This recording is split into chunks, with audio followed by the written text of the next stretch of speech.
Hello, ladies and gentlemen. Welcome to the Rock and Turk Sports Show. My name is Rocco Foggio, and I'm one of the hosts of the show, and also been dubbed the #1 enemy of the fanboy. And as well, always, I'm joined by my co-host, Justin, Get That Bum Out of Here, Turk, and Dom, the Ref Regio. And also today we have a special guest, Scott Genord.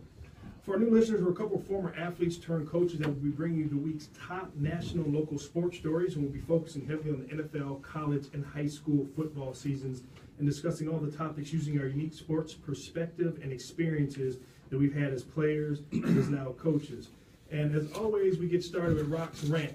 And today, I had something that was...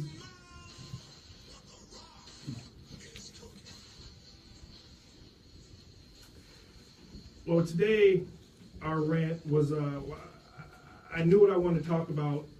Took me a couple days to try to write it out, try to figure it out, be eloquent with it. And then I saw on Undisputed with Skip Bayless and Shannon Sharp. And Shannon Sharp said it so well and with probably about the same amount of passion that I would have. So what we're going to do now, instead of me running my mouth, we're going to run this clip and we'll talk a little bit afterwards.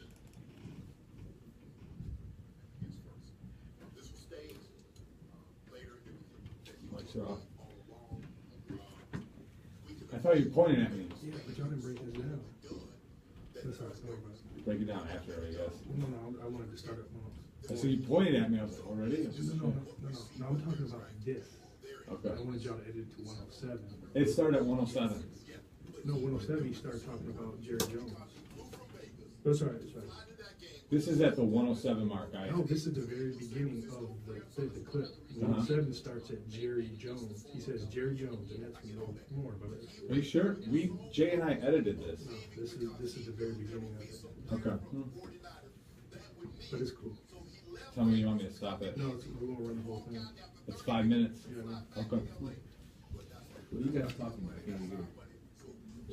I wanted to start with Jerry Jones. We're talking about you. And it started right after Mike finished. So you want to talk Jerry Jones? I was going to rant about Jerry Jones. And, hey, We started this at 107. Yeah. no. Yeah, we did. This is the very beginning of Dude, the no, it's not. Whatever you sent us, this is started at 107. We edited it before you got here. So it started with Pence, and now it's on Jerry Jones now. It was supposed to start with Jerry Jones. And no Pence. No pit. I mean, it doesn't matter. It's talking about Jerry right now. I know. It's all right. Doesn't matter. Do you have another guest coming? They were scheduled for next week. We're supposed to be the West Middlefield coaches and their top quarterback. All right, I'll be back at 8 then. We're going to play this for like 4 minutes. Oh, 4 minutes?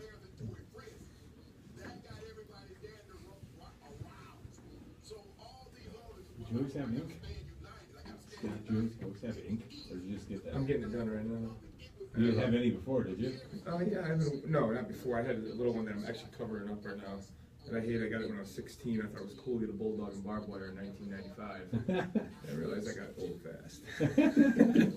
So I covered it, I'm trying to cover it up. Oh, your arms got too big and stretched out. Right. I'm actually down because I have the marathon this weekend, so I've been running, and that's finally my film. I just get in shape for the marathon, so I'm down like 15 pounds. Full 26.2. No, I say marathon, and I actually need to say half marathon. I don't have the discipline. That's Still a marathon to me. I keep on Still not easy. After 220 yards, anything after that is a marathon. Yeah. But I'll finish it. I'm going back to the ink on the marathon To the what? to get some rest of it done next week. Gotcha. Yeah. Nice. So you wait till you have kids till you got tattoos? You know what happened? I went there. I've been doing this for about 6 months. I got a staph infection in it, so I stopped for like 3. I go, I'm done. It was fucking painful, You and die from that. it was hurting my elbow too. So I said I'm just gonna stop for a little bit. So I actually haven't been there in about 3 months, and I'm going to wait till my marathon's over, and then we're going to then go back. Jerry also said something about a serious debate. There's a serious debate going on in this country. He's talking about the serious debate regarding the flag, regarding the anthem, regarding the military. He has not mentioned anything about the issues in which Colin Kaepernick took the knee for at the beginning. But also, guess what? Either the president, vice president, or Jerry Jones mentioned. Why is mine so loud? You guys think? You guys hear this too in yours? Yeah. You don't hear it? No, mine's like really loud. They turn you down. What, here? No, I got it. Put it on. That's good. Is that good? Yeah.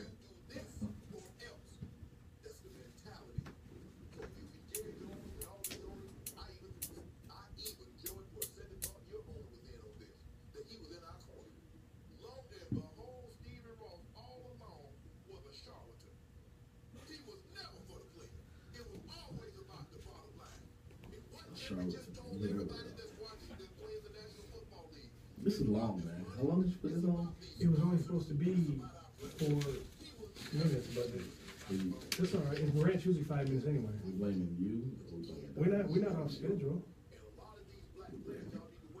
I did what I was told to do. It's all right, man. Don't worry about it, man.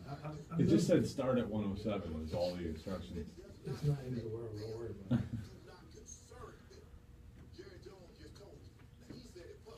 How much time we got left? A minute. You want to talk about this after? So? No, I'm just going to get about this. We're at 6:07, man. Yeah, we'll talk about it in this week in sports. Yeah, but it's gonna come up. So, Elliot's going back. You saw that? they don't. Jerry Fantasy team Jones trash. is the unofficial commissioner, Hmm. and all this shit going on now because what he They did. definitely. I think the NFL has as much politics as politics do.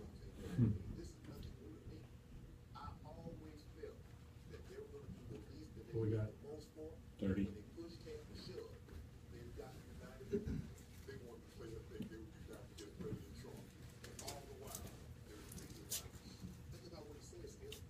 You're gonna go into You had to say something after this is over, and then we're gonna go to the sponsor. chit chat. You want to chit chat about this? Huh? You want to chit chat about this? No, we'll get into it. Your chat. 5 seconds.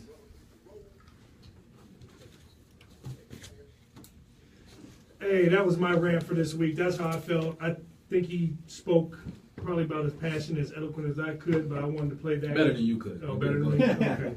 No.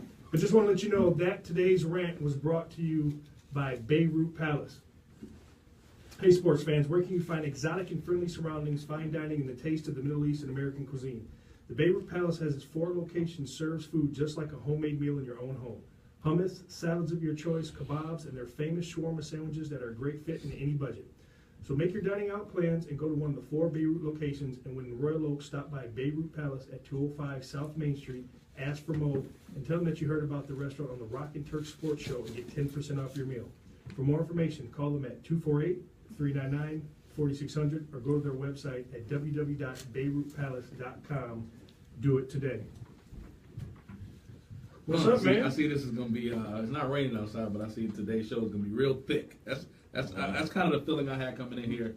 And after you put on that Shannon Sharp rant, I see that this is gonna be a thick show. Got you fired up? I'm all ready. I'm ready for thick. I'm thick ready. Let's go. All right, well, before we go, we just want to introduce, we have a special guest here who will also be interviewing later on the show, Mr. Scott Jannard from Pulse, the owner and personal trainer at Pulse Fitness. What's going on, Two man? locations. Hey, guys. Two locations. Two of Pulse. locations. We got 2 of them now. It's going. A third one's coming up soon. Good Nice. time now.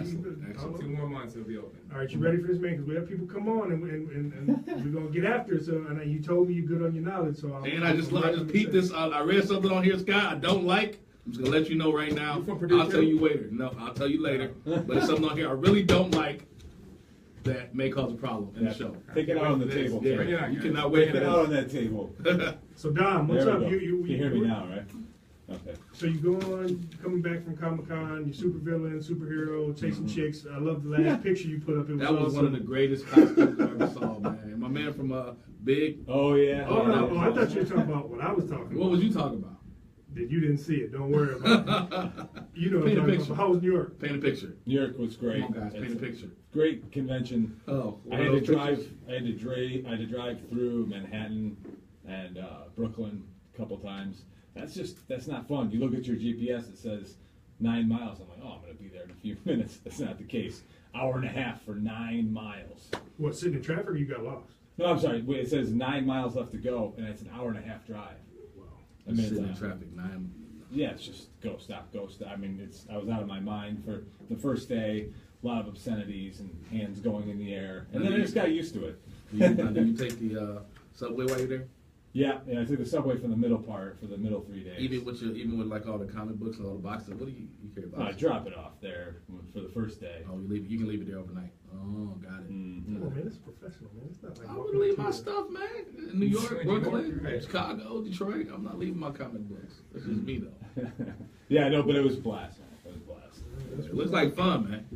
Yep. You should have a show and it should be called The Tales. You should do like The Tales of Comic Book Row or something.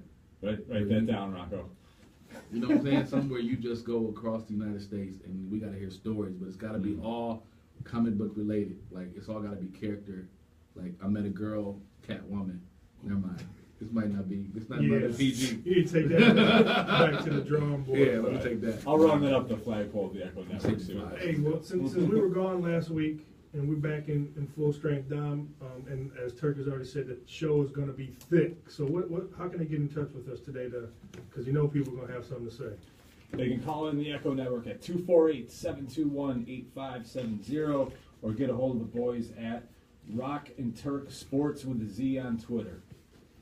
All right, well, before we get started, as always, want to let you know that today's show is sponsored and brought to you by Blaze Contracting. Just please. Sports show was brought to you in part by Blaze Contracting. AC on a little hot in here. Oh, man, I think Jay did that shit on purpose. Smokers up. Aggregate installations, land balance and grading, storm sewer, sanitary sewer, water main installations, Michigan, Ohio, and Alabama. Blaze has successfully completed many high-profile projects. This is a preferred vendor for many established major corporations and developers doing business in Detroit and across America. Currently, Blaze has several major projects going on in Metro Detroit, including Hey, did you used to, you look familiar, I was trying to place the king, did you used to play at the, flag football or total sports? Open yard. That's not funny. When you walked over here, you look familiar as well. Yeah, I did. Okay, that's right, because I saw you, I was like, I know this dude, man. You put open yard in. Did we play the same team or against each other? I was one time. Should I leave? You guys want to have a moment? You want to get back in the room? You might have came in with us one time, but maybe, I just remember, it all hit me all, I don't know, maybe when I'm on. I've subbed before over there. I was on a team for a little bit, but I did some subbing. My cousin had some teams over there. Cause you, Oh, yeah, shit. 'cause 15. that was Bob and Bob.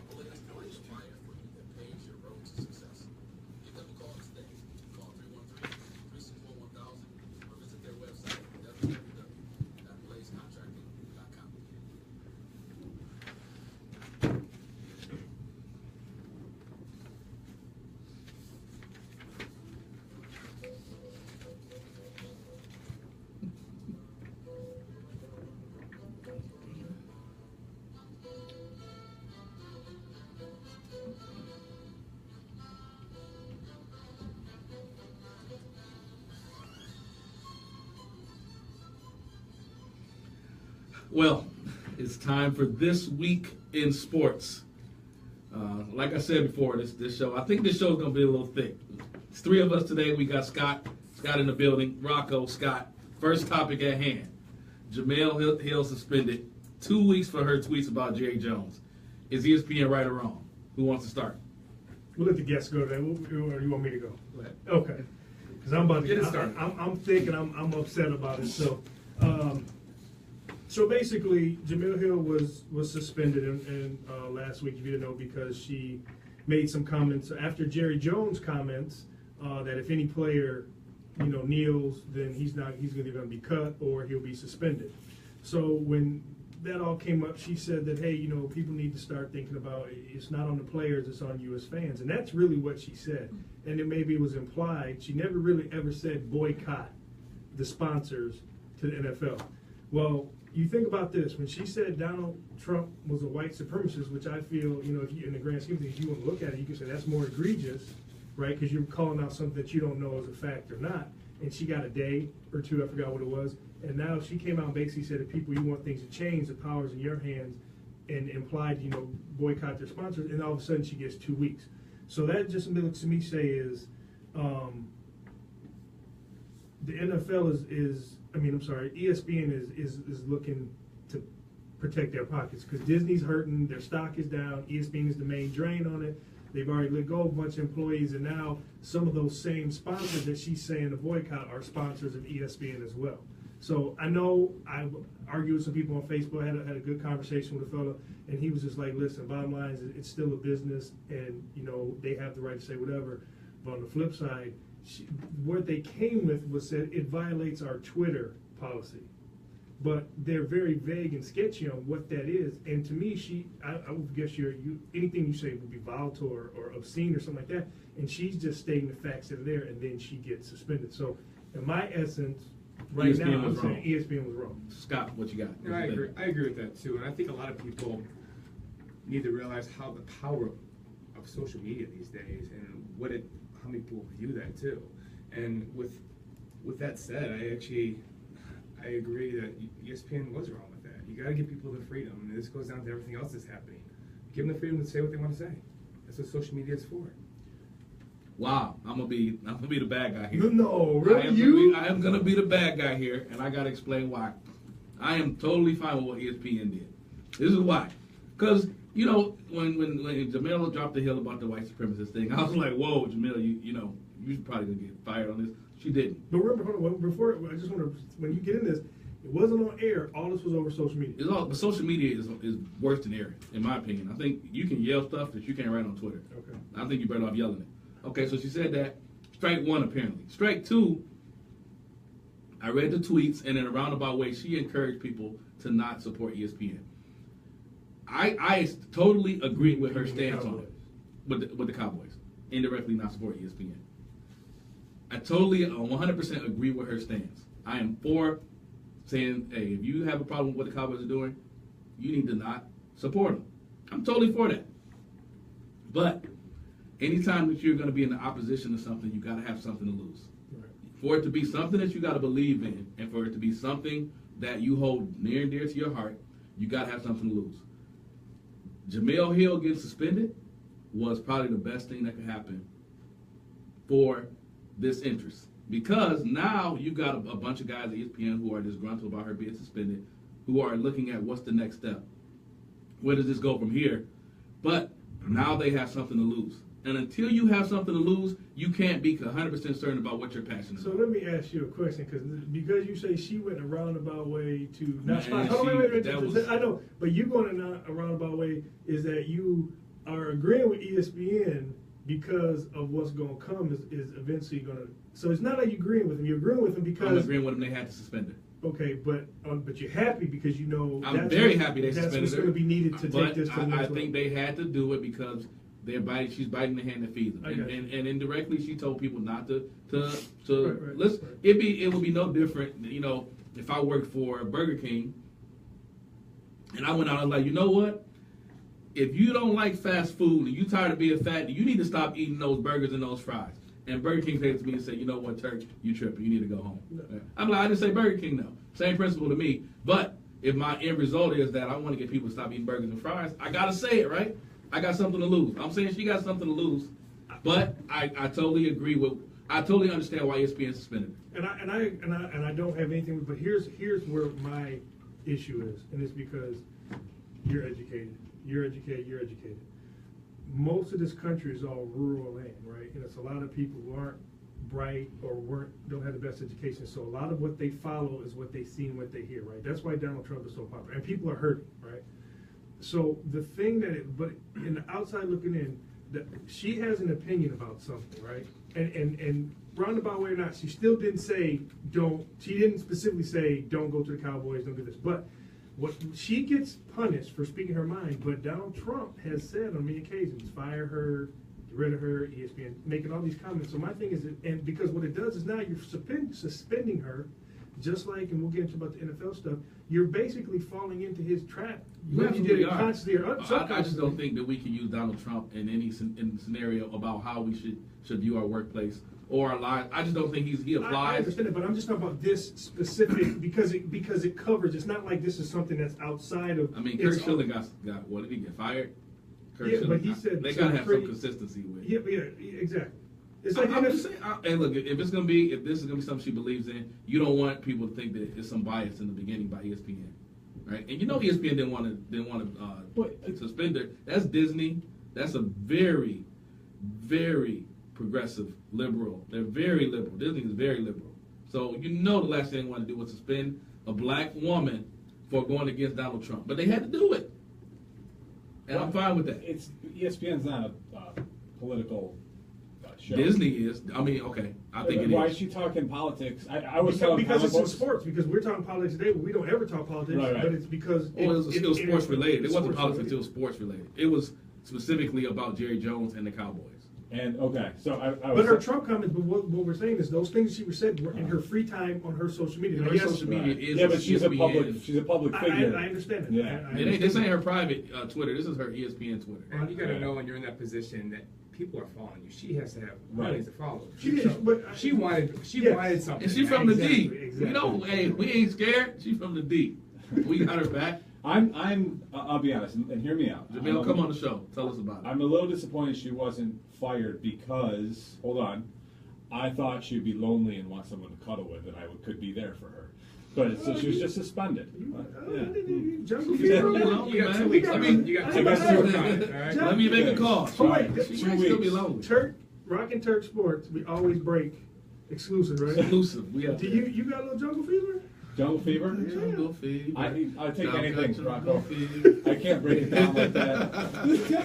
Female. All right, Fair enough. Well, at least my Check last one box. my last Female. point on this, and I don't know if you saw I put it up on Facebook and all that stuff today. I'm with Shannon Sharp with the picture. Come to Come to Death Death Row. Row. I Come saw on, it. FS1. I saw it. man. Shannon is fooling. Because they are. All right. So we're just gonna continue with this. Donald Trump questioning the NFL's massive tax break. Will the NFL back down? I'm gonna answer this one. I'm gonna go first here. Right. First off, I don't even think Donald Trump even knows what he's talking about when he says this stuff. Absolutely. The fact that we're even talking about this on Twitter is ridiculous. And the same massive tax breaks that the NFL have are the same ones that the Trump empire uses and everyone else. So if he wants to cut his own hand off, then go right ahead. Because in the long scheme of things, the NFL will be fine if they don't get those massive tax breaks.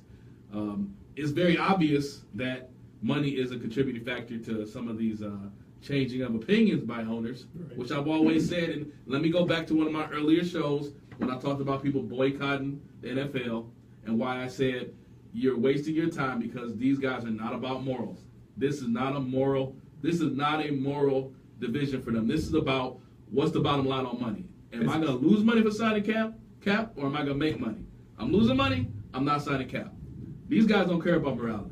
So this whole moral thing about the NFL, you need to save that It's like for the when real world. Jimmy But that's King- my stance on that. But Remember when Jimmy King came in and said it's not the NBA, it's National Basketball Entertainment. Yeah. This is all entertainment, so they don't. yeah, exactly. Yeah, I think that's the big. I've learned when I was in the league is it is a business, and letting that go and understanding it's a business and the kind of the passion gets pulled out.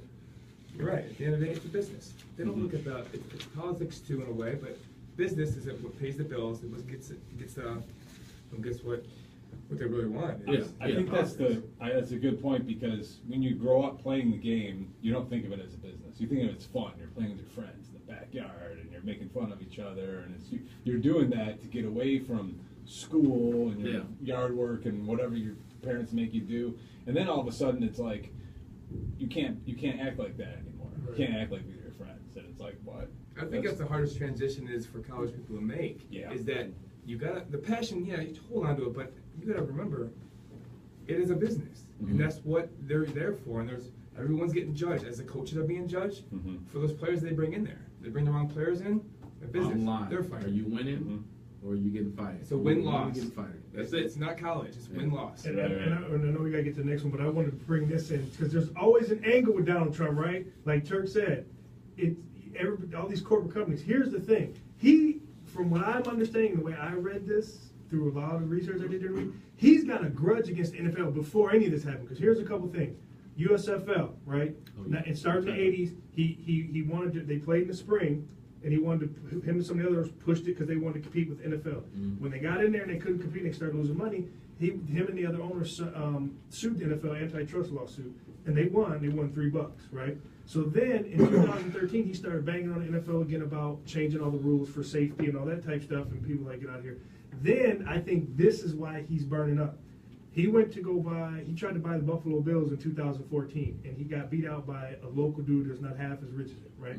And they basically said, they said NFL is like closest thing to royalty we have. If you're an owner, that's the closest thing, and they're going to make sure that for the most part, in their eyes, you're going to be squeaky clean as an owner, or to their standards, squeaky clean. And whatever they came up with, they told Donald Trump, no, that's whatever. So I think when this happened, it gave him, because he's been attacking. Now, granted, it's also deflection because of all the other stuff that's going on in the real world that's happening. But and like you said about the breaks, the NFL gets them, but a lot of the breaks, like you said, are with all the biggest breaks are for corporate. They're getting corporate sponsorships and corporate advertising, and it's the same thing that his companies get. So once again, like you said, I believe that he's not going to do it. He's just blowing moral of the smoke. story is follow the money. Follow the money. This next one. Owners want to make it a rule that players have to stand for the anthem. Thoughts? I know yesterday some news came out, but Scott. In my opinion, and this has always been, recently, I love the anthem. When it comes up, it gives me chills. It's my pregame hype when I was playing. I mean, you couldn't help. I swag back and forth. I loved it. But again, we live in a country. Remember, we can do whatever we want. It's freedom. So you just put that saying you have to stand. That's my issue. And again, I'm a stand. I grew up in a family that my father was a veteran. But again, you can't. I feel putting those rules is now NFL's taken to another level. Rocco. And I like what you said, because I'm also I'm going to tell you, be honest with you, I don't know what I would do. I probably would have asked, if now I couldn't have, but my grandparents were both World War II veterans, and I have uncles that were in the military. I would speak to them, but like you were saying, the anthem, it does before a game and you're playing it, like you get revved up. It's just like when you see the Olympics when I hear it, so you get revved up. But obviously, me being I'm interracial, I'm black and Italian. There's a part of me in what I've seen. I've told people my grandmother, my father's great grandfather was a slave, right? So it's been in his lifetime. So it's, once again, it's not kneeling for the anthem. We're not getting on that. But those guys that are deciding, like you said, to take a knee, they're not. I think the message, like we keep saying, is get distorted. It's not about them. They're making a cause and they're saying, why are we kneeling, right? So, and once again, I don't think that now it's a hard line, because that's your employer, right? And they're telling you can't do this. And so I don't know. I would say when Rashard Matthews came out, they said, if you make me, I don't know if you're gonna follow through on it, but he said, if they're gonna make me stand, I'll quit. No, I don't know if you will or won't, but that's what it'll take. That's a big stand. Yeah. I think you would have to dare them to fire you, honestly, because I think legally they can't do this. I don't think they can legally do it. Honestly, I mean, and people, this is the thing about the information age. It's dangerous because it's a lot of information that's false, but then it's dangerous because it makes people lazy where they don't even look to find information. They just go off of social media what people say. I would guarantee you that 7 out of 10 people who are in opposition of Colin Kaepernick and the whole kneeling thing have no clue that Colin Kaepernick went up to a former war hero and asked him what was the best way that I could be respectful. That was an NFL player. Yeah, I bet you 7 out of 10 people don't know that actually happened. That he actually asked him before he decided to kneel. That was they should be going after that guy. No, because he told him it would be more respectful if you kneel than if you just sit. If you just sit there, because kneeling is something that we do. When someone is buried, and there's certain instances that this kneeling is a part of it. And my dad and my grandfather, my father was in Vietnam, my grandfather was in the military, and I think that it's gotten way off topic. That we're talking about kneeling and standing now. When in the reality of it, the NFL gets paid to play the anthem anyway. So once again, and follow the money. And what was it, 2013 that they made them start coming out, because they didn't ever be on. They made them start coming out and paid them to play the anthem and had a player stand there. Before that, it wasn't even. They didn't even do it. And I don't know why it's necessary to play the anthem before a game. Like I get it for like the Olympics. You know what I mean? Like you're playing for your country, but like, so for example in hockey, when I played hockey, we'd go into Canada and we were an American team playing a Canadian team, and they played both anthems. Right. The same thing happened to me in Europe. They played the American, then they played the German one. Right. So. But sometimes there's players are from other countries that aren't the two that are playing, and I'm like, what do we do? Can we just play? I don't really, I get what you're saying. It's not like if you don't play it at all, you're not respecting the anthem. Right. It's not like you play the national anthem before you eat dinner. I was playing for Little Caesars. I wasn't playing. But what is the purpose? What are the guidelines for when you play the anthem and when you don't? That's what I'm saying. Like, we play the anthem at a sporting event before Yeah. we play a game. But we don't play the anthem before we had dinner. Or we don't play the anthem, I know what you're before saying. a So music if the concert. NFL stop playing, or sports in general stop playing the anthem, Before there'll the- be a bigger controversy? Would there be a what? A controversy over that? Probably, hell yeah. Why don't we play? Because we're in the age where everyone gets mad about Everything. You Yeah. can't please Because everybody. it used to be this way, and the change, nobody can handle change in this world. Yeah. So that would be. Here's the other. I think they should keep Hold playing on. it because we're And- so and- far into it. But at the end of the day, Here's the end of that. What's the On guideline? your point. But here's another thing. When the anthem, I'm just asking you honestly, I don't, and I never thought about it. Somebody said this. When they're playing, if I'm at a stadium or we coach or wherever we stand up, when I'm at home and they're playing anthem, I've never thought about. I've never stood up. I'm sitting on the couch, so Right. or I'm in another room doing something. So my you're thing not. is, You're not. I think as Americans, we're confused. Yeah. I That's don't probably know the best why don't- way to put it. I think so. Why don't we play the anthem before the Rock and Turk Sports Show? You know what? We might be in trouble. Honestly, we have not been doing that. you know what? I'm gonna say that for another show. All right, the last one. Let's get on it because I know you want to talk about this. We got to go quick, but your boys, some of your overpaid boys, in the new starting lineup with the Cavs. What's going on, Turk? I'd like the lineup, except I don't like Love at the 5. I've said this from day one. I think. Well, give everybody what they All right, got. so Cavs announced their starting lineup. You got D Rose at the 1, Wade at the 2, LeBron at the 3, Crowder at the 4, Love at the 5. I love Crowder. I think he's one of the most versatile players in the game. I like him and LeBron playing together on the court, which I just don't like Love. I honestly think they might be better with Love off the bench. If you look at the Golden State Warriors, What don't you love about it? Because he's 7. he's 6'10", but he doesn't. He's not a physical power forward. He's a finesse guy, and the guy has a history of breaking down. And if you want him for the playoffs, you need to lay off the 6 man. physicality Make him and let Tristan Thompson do the dirty work. I wouldn't bring him off the bench. But what about him? Instead of doing the dirty work, how many centers, that are true centers, are going to be able to cover him? How are they going to take? He's going to take him out the lane. I understand that, but you still got to box out. You got to rebound. He ain't never had This a problem with that. team right here, he's the best shooter. Like Love is their best shooter. So honestly, I mean, you're just gonna clog the lane, and what you're gonna guard Love. That's all you got to really in this lineup. You will get J.R. Smith calling here mad at you talking about he's the best. I'm saying in this starting 5, their best shooter is their center, which is not good. And that's why we'll get to that way later on. But why I still think this doesn't help them against the Warriors. But I get this. So you're telling me that I think it pushes the games. If they stay healthy and IT comes back, I think it I pushes the disagree. game 7. I disagree. I think the Warriors have an advantage at every position except the 5. I think I'm giving Kevin Durant and LeBron a push. At this point, Kevin Durant and LeBron is a push. But If you look at every other you're telling position, me that either Zaza Pachulia or the dude that Shaq's always hounding on, that if they got Kevin Love will be a mismatch for them? no, I said that the one advantage they have is at the 5. Well, that's gonna- Every that's a other big position, advantage. but I'm saying every other position on the court, the Warriors have an advantage or a push. The 1, Curry over IT. The 2, Clay over D Wade. The 3, KD and LeBron is a push. The way KD played in the finals, that's a push. Right. The 4, definitely Draymond over Crowder. Okay, and what about the benches then? They got a deeper bench. No, than man, they the Warriors are still deeper. Kerr said this is the best bench that he's had since he's been there. And I honestly believe him. You look at what they bring off the bench with Nick Young, with Patrick McGraw, they still got Livingston back, Iguodala, David West. That is I love the pickup of Jordan Bell out of Oregon. We can't get too much in the NBA because it's early in the season. They haven't even kicked off, and the Pistons are bums. But the Warriors is gonna win another finals. I called it last year. What did I say? They wouldn't lose more than one game? Yeah. Okay, let's go. Next topic. Are the Cavs better than last year? Absolutely. This is the deepest team LeBron's ever had. I will say that. It's a shame that this is his best, deepest team, but he's got to play the Warriors. That's a shame. This is his best, deepest team, though. Here, go ahead. Because I don't watch a lot of basketball. I'll tell you that right now. So I know one thing. I like Love. I like LeBron, and I love that Wade's going over there too. So with that opinion, with my basketball knowledge, that's all I can say. Here's what's going to change. They are. I heard today that obviously we talked about. They're trying to shop Shumpert's $10 million.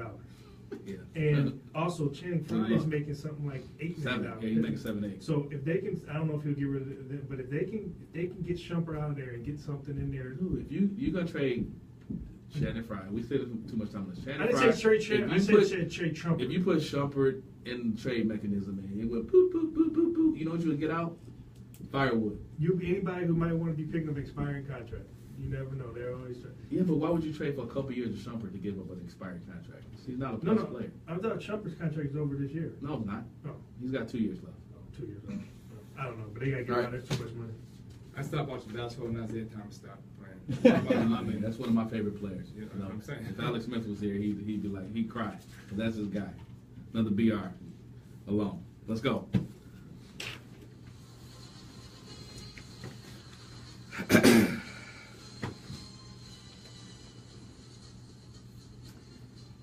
All right, everybody, we're going to talk about NFL game week, and sorry about this show, but like Turk said, it's thick, so we got a couple more things we got to talk about that just politics crossed over into the sports threshold. Definitely want to talk about the real quick on the Vice President Pence's staged walkout. Yeah, I'm going to say it was staged because of all the facts that have come out now after the fact of the Colts 49ers game. So I'm going to just start off and say the whole thing was a spectacle right off the bat.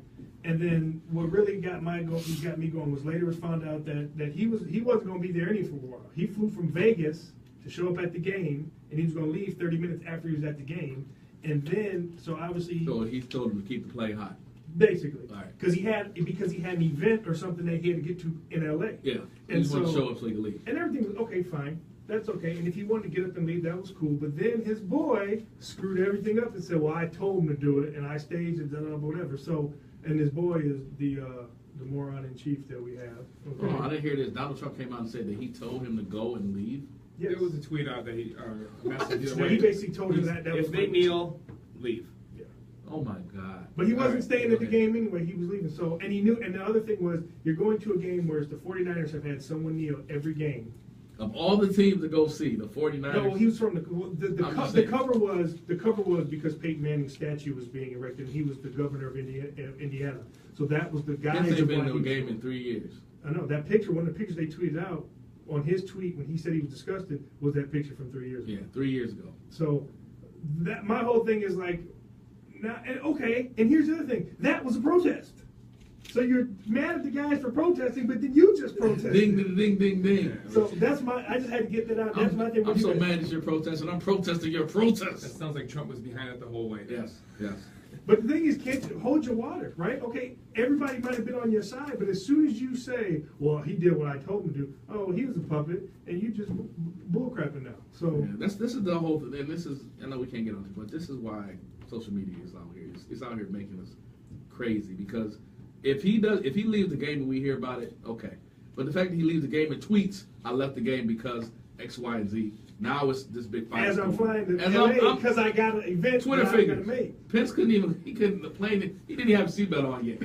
He on Twitter. "I left because." That's how society is right now. Where let me hurry put it on social media so they know it's real. He had that tweet already on his draft ready to go. So and you know what I like that and what you do need is if you heard Eric Reed talk after the game, those are the type of guys that have to speak. Oh, The guys people don't listen. That he had a great thing. He had some great things to say. Very respectful, military Very family. eloquent speaking. I mean, everything. I don't know that when you hear him talk, how you can be so upset about what the point of this whole kneeling thing is. Why you're so upset about it, why it ruins your game. I don't. Here's my best part was when he said, "Well, we keep asking." He said, "We keep getting the same answer. I'm gonna keep giving you the same answer because you keep asking me the same question every week, so nothing's changed." Yeah. And that's what I liked about that because he was. So as a former player involved, what are being in the locker room? Because I know that there's now some guys are kneeling, some aren't. But as far as at the time when you were playing and the guys that were in the locker room, what do you think would have went over with not only the organization but also with your teammates? I think one thing when it comes to a locker room, first of all, and depending on where that team is, the morality in that locker room is very important.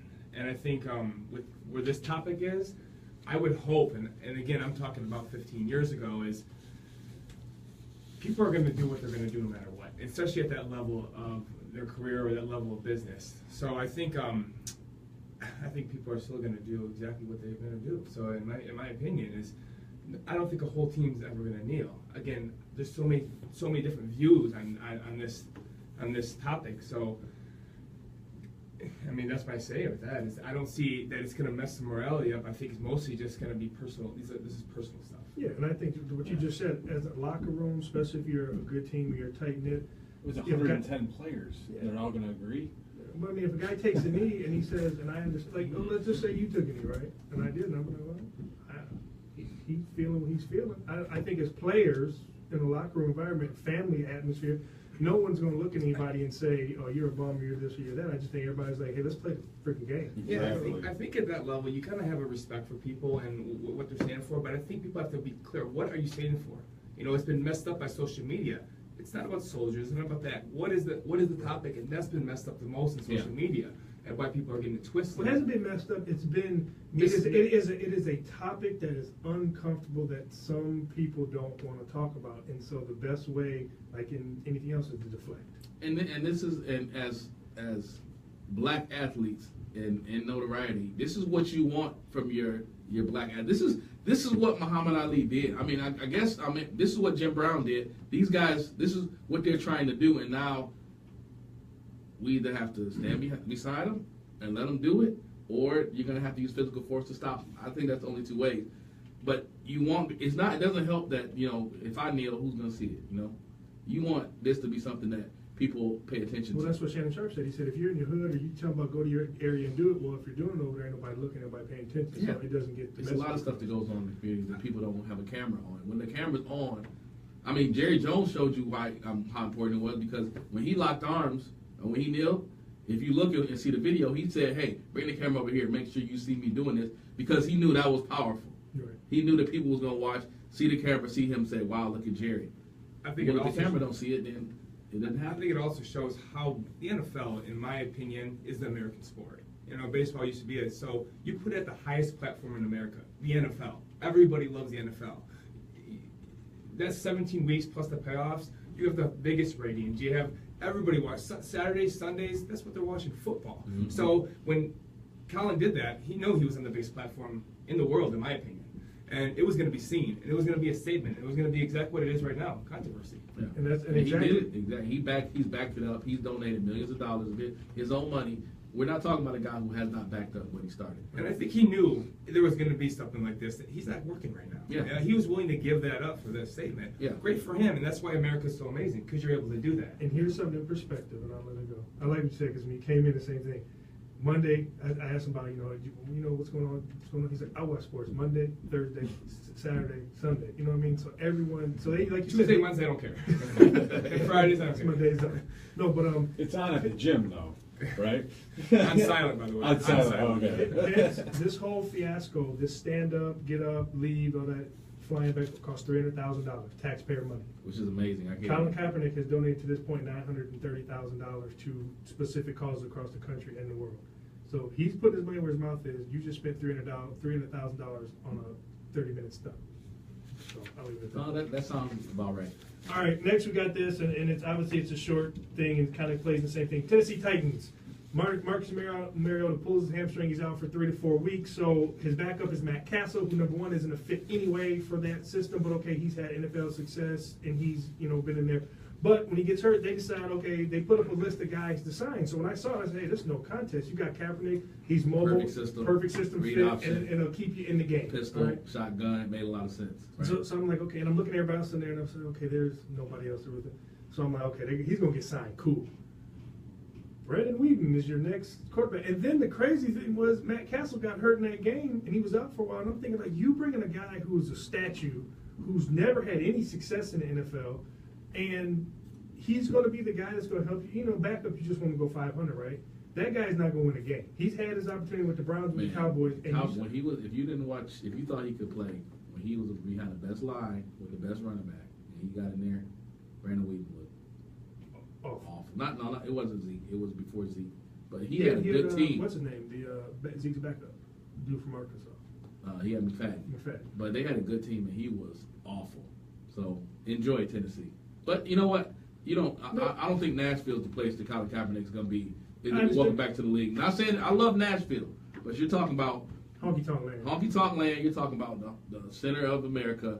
You're talking. That's not the place. USA. That's not. I don't think that's the place where he gets welcomed with open arms. But you know what? I'm gonna tell you, and you tell me this. It's about winning. If this dude can come in here and give us 2 to 3 wins, at least 2 wins when Mariota's out, it helps us because they're a team that looks good that can make the playoffs, absolutely. right? And they maybe didn't play 500 ball without Mariota. Yeah. You telling me that Rarely the they people for a month, Yes. for 3 weeks would say, no, we don't want them? It's about dollars. What do too. you say? It's about winning dollars. I actually think the same risk when Michael Sam was trying to get in the league, having a gay player on the team. Yeah. Now you're bringing a guy who everybody had controversy on too. Who's going to be the team to sign him? Who's going to be that guy? Because Colin, he had his time. Yeah. His end of his when he played 2 years ago, it wasn't great. He had little interceptions, so they had reason not to bring him in here. But again, who's going to be the team to take the chance and have the controversy? Because fans are going to hate it, but there's going to be fans that love it too. So someone's got to be strong enough because Colin can play football. We know that. Yeah. In the backup role, absolutely. I just don't think that Tennessee is the community that's gonna, like. But I'm saying, but it was a perfect fit. Oh yeah, the system was a perfect. That's what I'm saying. fit. So why? But what I'm saying is, if you want to send him to Detroit, that's not going to be a good fit because of what they asked Yeah, Stafford. what to we do. asked Stafford to do. So what I'm saying is that was a perfect. And so I guess the point of me asking this question was, is he done? Because this was a perfect lined up situation. The longer for he him. waits out, it's going to be harder and harder. His skills are eroding. I still think a place like Seattle, if something happened to Russell Wilson. But we already went up there. We already talked about that. They signed the dude Boyd who hadn't even took 2 snaps. I know, but but you see, that's only when the starter's healthy. See what happens when the starter goes down. Right. Same thing Tennessee. They're like, oh, we got to actually play one of these bums. Let me see who's available.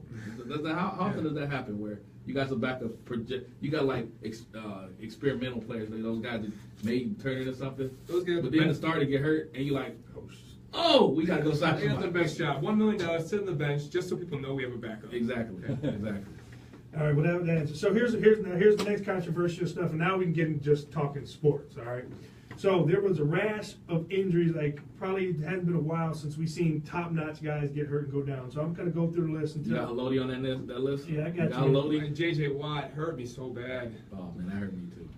J.J. Watt's my guy. I Well, love J.J. that's going to be the last one we talk about because I got some things I want to ask that Yeah. might shock some people. So first one up is it's not a big deal, but Sam Bradford went out the other night. His knee's still banged up. Vikings week to week. I thought it might have been a big deal, but I've seen how Case Keenum is moving the ball with them. They seem to Sam move. Bradford might be good. I can't believe he's still in the league. It's You can't stay healthy. just he was a first round Staying pick. healthy, and he's they got say so much staying potential. healthy is a talent too. Like availability is part of being talented, right? I think I've heard that before. Sam Bradford just can't. Has he stay lifted healthy. weights since he's been Man, in the oh, boy. He can't just fall. Remember when Dilfer said that he looked like an 8-year-old kid in his pad? Like, he has no muscles. Man. None. Scott, I got equipment over here. I can't spit my water. All right, the second one. That was the easy one. Here we go. Odell ankles. That was terrible. He's You know out, what? and Brandon Marshall both having season-ending surgery on their Oh, ankles. Brandon Marshall, they're not gonna miss. He didn't do anything. All right. Odell, they're gonna miss him. The Giants are trending towards to have that good of a defense. They are gonna be in that Cleveland Browns category. Where they're headed? Maybe take the mantle from the 0-16 No, they're Lions. not. The Browns might though. The Browns might. Stay tuned because they just benched Kaiser. But the Giants are gonna be a bad team this year. They lost 4 receivers. Their running backs were done. Their O line sucks. They have a slew of running backs who nobody's ever heard of. Nobody's Wayne established. Gallman looked all right when he came in the game, though. Yeah. If he's behind a It decent was- line, he I think he could be okay. That's not a decent line. I'm just saying he looked all right. Eli He can't play. He needs behind- something new. Eli, I think there's time to just give him a new team. I just think Or- Eli is the only, and you know this, he's 2 catches less from being just an average quarterback. He's still erratic, man. He gets hot sometimes, but his bad is like as bad as it But I'm gets. just telling you, if David Tyree doesn't catch that ball and Murray Manning doesn't catch that ball, how are we talking about Eli? He's still a guy that makes it to the playoffs and wins some playoff games. I think he's a decent player. He's a Hall of Fame player now because of those 2 Super Bowl wins. It's just that his highs are high, but his lows are so low. Like, You're a veteran What are quarterback. you He threw doing, 26 Eli? picks last year. That's Going back to Eli, remember, defense won those championships. yes. Yeah. That was all defense. this is true. Perfect field position. I mean, you had some great players Pressure on on these man, defenses. yeah. He just Eli looks, got lucky, very lucky with that. Yeah. Right place, right time. Right, just the right team, right? yeah. He looks like your paper boy too. That's Yeah, Hey, his we gotta facial get- expressions when he's We got to get the number out, though. We got to get the number out for those who want to call in and comment on some of this. 248-721-8570. The Rocky Turk Sports Show. You got Rocco, Fogio, Justin Turk, and we got special guest Scott Genrod. I said it right? Janor. I said it right. yeah. Janor. Scott Janor. My mother's gonna be so upset with you now, Turk. Uh-oh. Oh my goodness. I'm just gonna stick to Scott. Sorry, Mom. I didn't mean that. All right, we'll hop on Turk. And if you don't know, I know you with the Lions. Well, he's the Lions fanboy. So sometimes when I say he's very good at sports and he's very objective. I'm very objective about my Lions too, when it man. comes to Detroit sports, he's a fanboy. Oh, I'm a fan. I'm just a diehard Detroit fan, but I'm very objectional about when we suck. Like my Pistons suck, my Red Wings suck. No, My they're doing Tigers good. suck. Are they still undefeated? Don't believe the hype. This is not a good team. I don't right? watch No. hockey, but I don't believe the hype. But a true fan stays with them win or loss. Absolutely. Right? But Oh, they 16. That was a tough year for us. Oh, but you man, know I watched something, every we got game. I through watched it. every game too. That's That crazy. last game, I was like, we don't need to. Come on, we can do it. Oh, But very, very funny. Guys, try being in the locker room. You know how quiet it is when you walk in there and you're losing every week. It's just you don't want to be Well, there. I was know my cousin's husband, Keith Smith.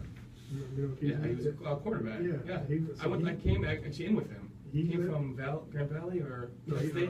I mean, Not Nickel Lafayette, State. he was, yeah. I mean, Nickel State. I think Nicholson, yeah. He 04 to 0 State. Let's see. he let me know. Did you know Curlin? Who? Blaze. Curlin Blaze. Play guard. I don't think I did. No. I don't know if he's still there. He might have been having surgery. So I understand your pain because he would tell me, what's going on, man? Like it was about mid-season. He's like, it's rough. Everything is just rough. The classrooms were rough. The team meetings were rough. Eating lunch, it was just you couldn't laugh. You know, it was hard. Yeah. Yeah. All right, That so, wrong part of history be part but of you didn't go to my JJ Watt. No, I'm going to wait. I got Hello Nada.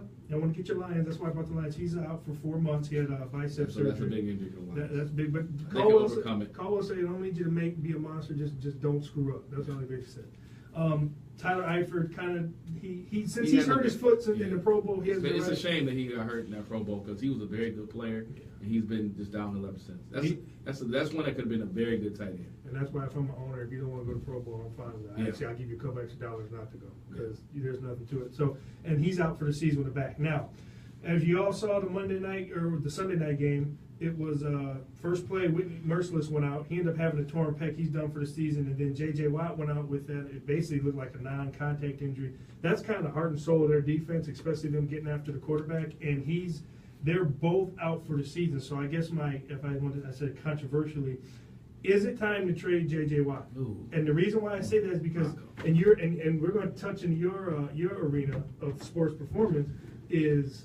Once you, as an athlete, and especially as a big guy, once you start getting lower body injuries, foot, knees, back, and with him, he's also got back problems, you start to, and what makes him special is as big as he is, he's pretty explosive. He's a pretty dynamic player coming off the edge or wherever you put him at. Now you're starting to get these things. Even in that game, he didn't look great like the OG. He looked like he was playing. But he's actually good. I know he doesn't have a sack, but if you look at his Pro Football Focus and measurables, he's still one of the higher. I used the eyeball test, bro. I'm You a know, coach. I use use the the same eyeball thing test. as Ray Lewis in his last year. He moved like an old man, but him being on the field made the whole team better. Him being in the locker room made the whole team better. So J.J. Watts, I don't think you trade him. You know what's any team would jump on The him. football guys know, with like Vegas knows.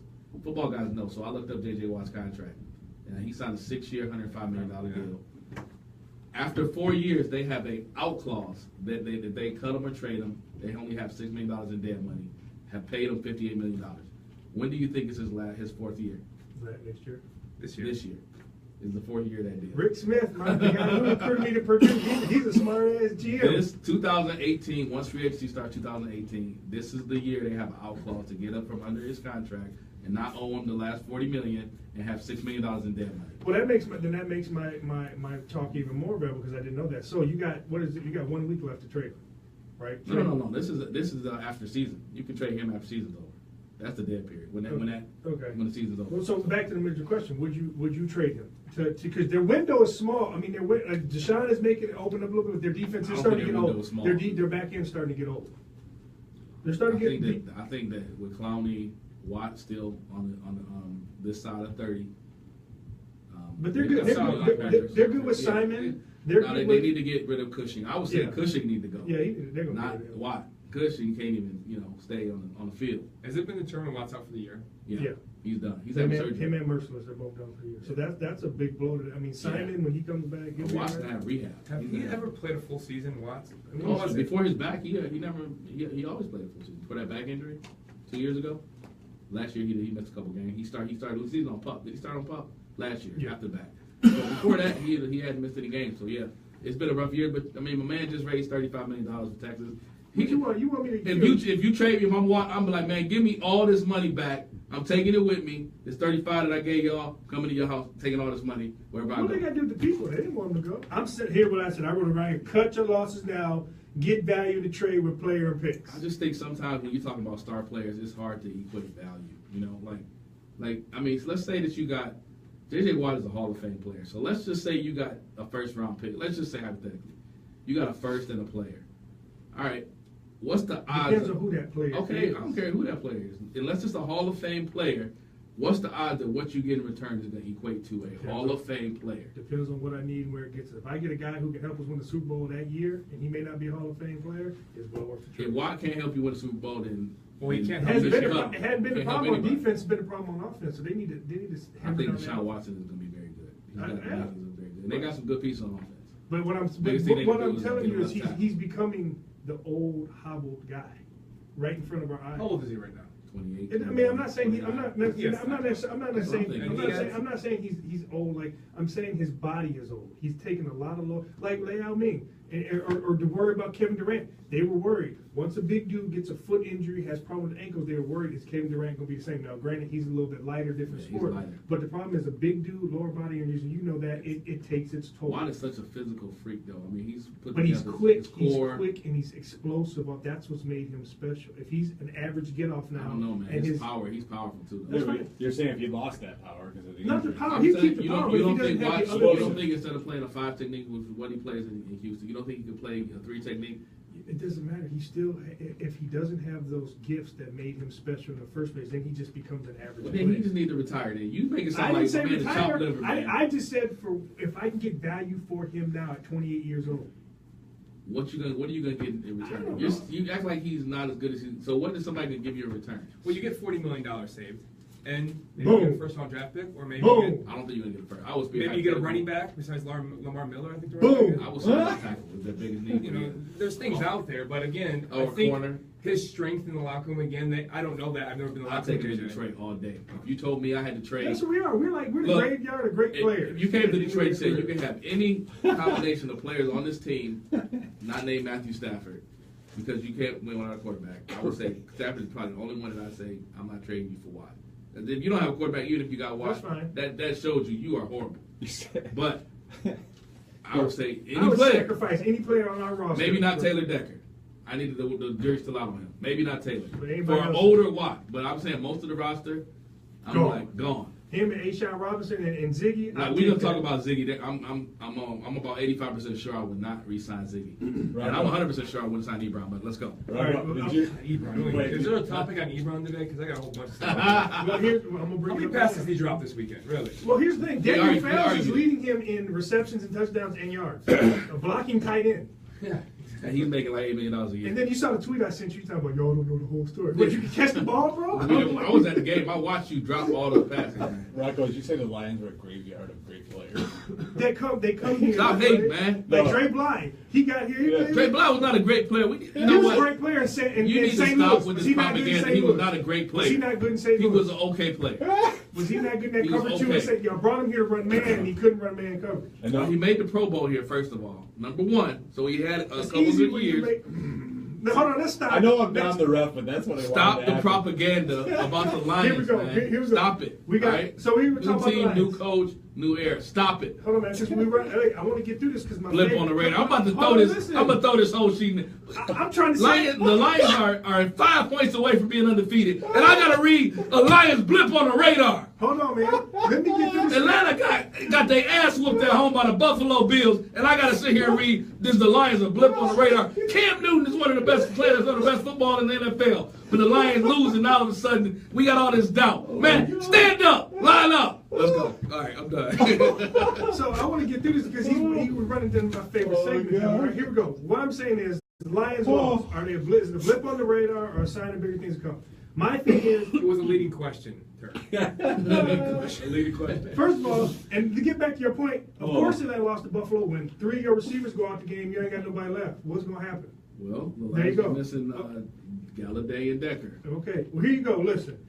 I'm not changing my story. You weren't here, but I'm not changing my story from the beginning. I said the Lions were a good team, but I said a couple things were going to bite them in the ass. One, the defense, if they did not sign or find another pass rusher to help Ziggy, he was going to get doubled. He was going to get doubled. But he's old. He's gotten old, and they need to really revamp the defensive pass rush in the offseason. I think the front four has to be a area of major concern offseason. And I believe in Quinn because he has done it with draft picks along the way. I think they can help, but they need which to hurts our corners because if they didn't get pressure this weekend, and then they made. It wasn't the corners though. It was the freaking safeties and the linebackers with Ed freaking Dixon. But if you 175 yards, fine, but if you're not getting pressure and making him get rid of the ball, that's what's going to happen. That's I agree. He patted the ball. Cam patted the ball back there. Number two, can't do that.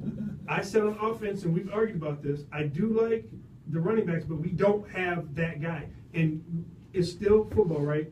High school, college, pro. You win the game. You got to have a running game. You got to be able to stop people from running the ball. And this dude cannot. He had 17 carries for 6 yards. You know, I really have a hard time with the NFL having. It's all about committees now, and I understand why, because the health. I mean, people are getting injured all the time, but it's hard for a running back to get in that groove when you're in and out every series. Yeah, but also you're 5'8", 100. He's not going to carry. He's a gadget. I don't want to say he's a gadget player. Everybody that knows me, I wanted Tevin Coleman that year because Abdullah's not an every down back, but Abdullah's a good running back. I still think if you look at what he did against Minnesota. Yeah, okay, that's fine. Minnesota's one of the best defenses in the league. Okay, but they were. I'm just saying the Lions line. I don't know what it is about Detroit. Like apparently, T.J. Lang is ranked as the best guard in the NFL, which you wouldn't know because when you watch this Lions line, I don't know. Taylor Decker might be able to ask for $20 million if he comes back and they look substantially better because the Lions line looks awful. When I watched that game, the pocket was. It wasn't like Stafford could like step this way. It was just. Everybody was collapsing around them. So Scott, let me ask you a question. I don't understand it. When a player of T.J. Lang's supposed caliber, when a team like Green Bay, who's had offensive line issues and they have a pretty solid line out, and they let a guy go like that, and the Lions didn't overpay for him. To me, it was a. He's the best guard. What is that telling me about him? We got Robinson. They didn't let him go. They just offered him low. Well, I understand that, but exactly. If you're not going to offer him the same matchup, he's so great. He's the best guard in the league. They did the same thing with their guard the year before, and he on the Bears, and he's one of the best guards in the league. All right, so that was, and also Stafford. To me, he's having good fourth quarters, but quarter 1 through 3 been pretty bad. I think the running game. This week we play a week 6 team, and we can't get our offense together this week. Is Stafford playing? Have they announced? Yeah, he's practiced all week. He's playing. Come on, man. I don't know because if Taylor Ruggs in the game, that changes everything. No, man, that's not him. All we got to do is we got 3 more games until Taylor Decker gets back. Taylor Decker gets back, everything, and Galladay. Hey, everything's gonna be okay. Like I used to tell the girls, I used to write what position you play? Your thoughts? Go ahead and get your E. Brown frustration out, man. Go ahead, let it out. That's what it's here for. I just think you guys need to get him on the show and just play catch with him. I cannot. I'm watching that touchdown, that first drive. He's gonna break. That first drive. E. Brown don't want no. I mean, if they scored that touchdown, that momentum is huge in the NFL. It is. I mean, every play really does count. I mean, inches. We've learned that inches mean more than anything when it comes to the Lions. Yeah. And again, when it comes to Ebron, it comes to any tight end in the last 5 years we had. We need someone just. And you know what? And you'll know this better than anybody. You played in the NFL. It's not always the physical; it's the mental. And Ebron had trouble with drops, but he's beyond trouble with drops now, where he's not only dropping the ball, but he's fighting with fans about drops on social media. Which let me get back to Twitter. Why it's the gift and the curse that fans get in his head, and he's replying like an idiot. And one of the NFL dudes was like, bro, don't reply to him. You can't win this battle. And he just kept going. Like they right next to him like, no. And he just like, stop it. I'm not done. I don't know. Yeah, that was the biggest transition is from college. And again, I played to 04 and 07 when we actually wore pads in practice. Now they don't wear pads. But most of the time is spent in the classroom. Yeah. It's understanding your players. It's learning the game, learning the next week, always making the adjustments. And again, when it comes to Ebron, I don't know if he spends time in the classroom, but he needs to change something up because that guy frustrates me every damn week. $8 million. Let's get Phil started. Maybe it's a curse because I think Michael Roberts has got a good future. I like Roberts too. He looked good. He looked real good. He reminds me of a poor man's Antonio Gates. Yeah. Big hands, 6'4", 6'5". He's got a way of getting open. I like Michael. Well, look, Kareem Hunt's doing some stuff from Toledo. Give him a chance. Let's see. Unfortunately, we got some Toledo players doing something. Well, before we get to my favorite topic, we got BG guy. I went to BG. Oh, I played okay. at BG. So then you're Purdue, Yeah. and you're at the BG, Yeah, and I'm yeah, saying in the yeah, end in Toledo. in the end in Toledo. So We don't like Toledo. That's what I read in here. This all right, so here we go. Before we get to my favorite segment, I think you'll like it too. I got our top games of the week and our predictions. So first game up, and I think it'll probably be, because it's a pretty weak weekend, but Pittsburgh and Kansas City. Pittsburgh needs to get back on track, and Kansas City's rolling. Who you got, Turk? Pittsburgh, Kansas City. I got Kansas City. I told you before the season started. I told you. Alex Smith looked like a different man. And what has he done through the first 5 weeks of the season? He's been the best rated quarterback in the NFL. He's throwing the ball downfield. They're running the ball. He's looking like he's fighting for his job. Kansas City rolls Pittsburgh Steelers. Easy win. Layup. Easy win. Yes, I've Easy. I've been a Easy. Pittsburgh fan for a while, and they have two of the best players in the league when it's Le'Veon Bell and Brown. But Ben, are you kidding me? With 5 interceptions last week? Boy. Did you see those throws? It's like he closed his eyes and threw those. I And can't it's believe coming to those. sound like, I told you I wanted to retire. I always like Alex Smith. I really like Alex. He's a smart player. Always been Yeah. a smart player, and I think he's working with a system now that they can win. They Yeah. can really win, and their defense is solid. And they're too. doing this without Eric Berry, who's one of the best In the game. best Absolutely in the game. They haven't missed a step. So who's your pick? Casey. I'm going with Pittsburgh because a couple of things. One, they're feeling themselves. Ben does play when he has poor performances. If you see him when he comes back the next week, Martavius Bryant's time to feed him the ball. They got enough guys. Jesse James. They got enough. Juju Smith. It's time for them to feed people the ball. Their defense is playing well. I think Kansas City with Conley going down is going to be bigger than you think because Conley was kind of some of the glue that held together and Tyreek Hill has been very. Now the teams figure out how to play against him outside of his gadget plays and his special teams. He's not burning up as the number one receiver. So I think, and Kels has a concussion, so it hasn't been cleared yet. So I'm going with Pittsburgh because they're going to, and then obviously they say Arrowhead's hardest place to play. It's the loudest place, maybe outside of Seattle. I think when you go into a tough environment, you having problems, you bond together. I think they're going to come out. And You know Ben's record on the road is about the worst in the NFL. it's on the road, but I think he's had a bad week last week, and it's just make or break for him. Either they're going to have a good season. This game is going to determine the rest of their season. I think. I only got one question for you. Is Kareem Hunt playing? Yes.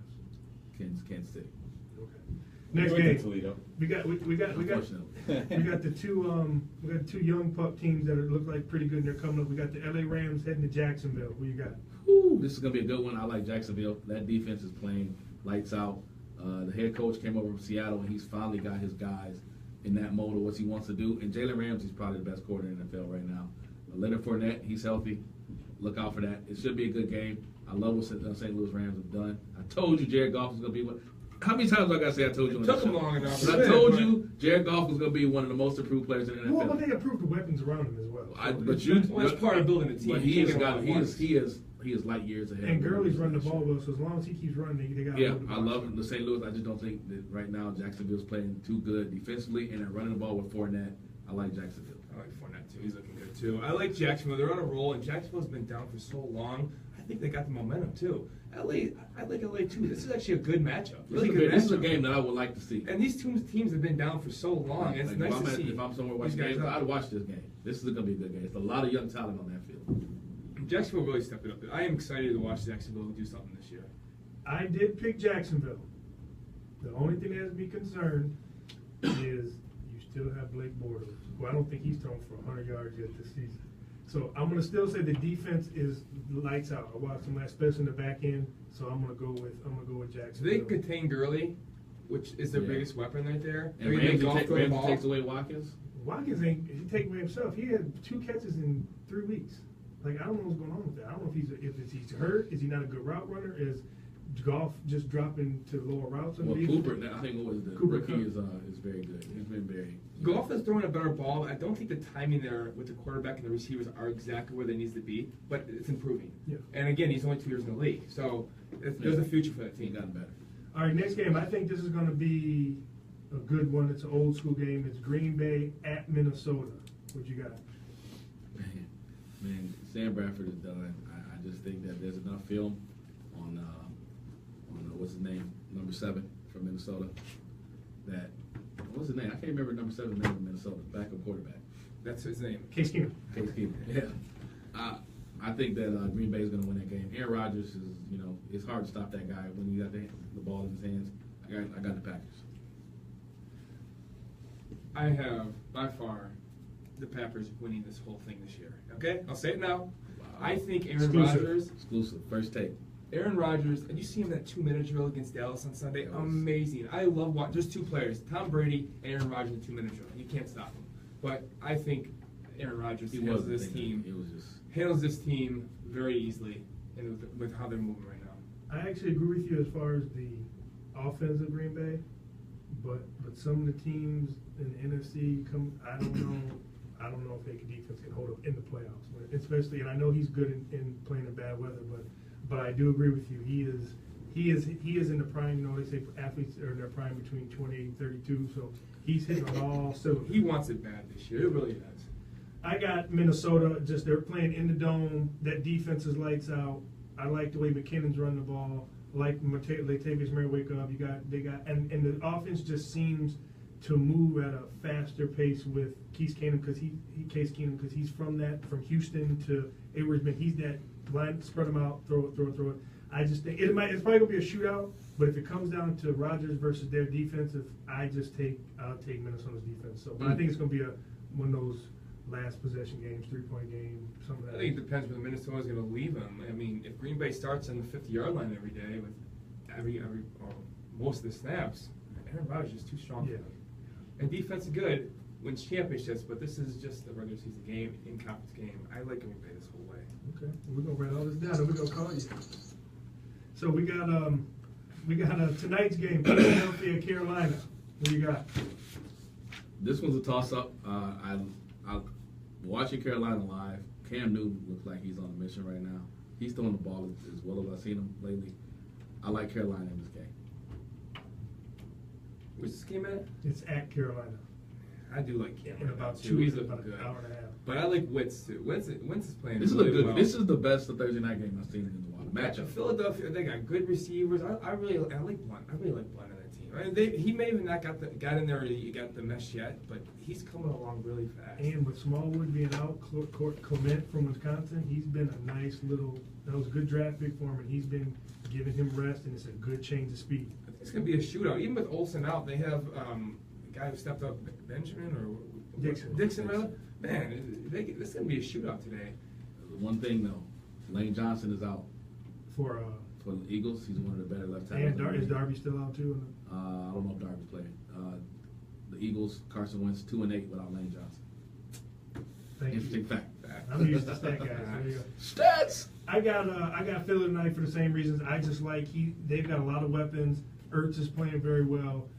That's his go-to guy. He swings the ball at the backfield. Blunt, if he gets it going, with the battering ram. And I don't trust Carolina's secondary when they play a guy who's going to spread the ball around and spread them out. So I'm going with. I actually don't think. I think it's going to be one of those games where your man's going to be pouting after the game. I think it's a 10 to 14 point win for Philly. Interesting. All right, last but not least, what we always do, we get our Lions in here. We got the Lions at the Saints. Do I need to ask you? I got There we 4 go. words for you. Forward down the field.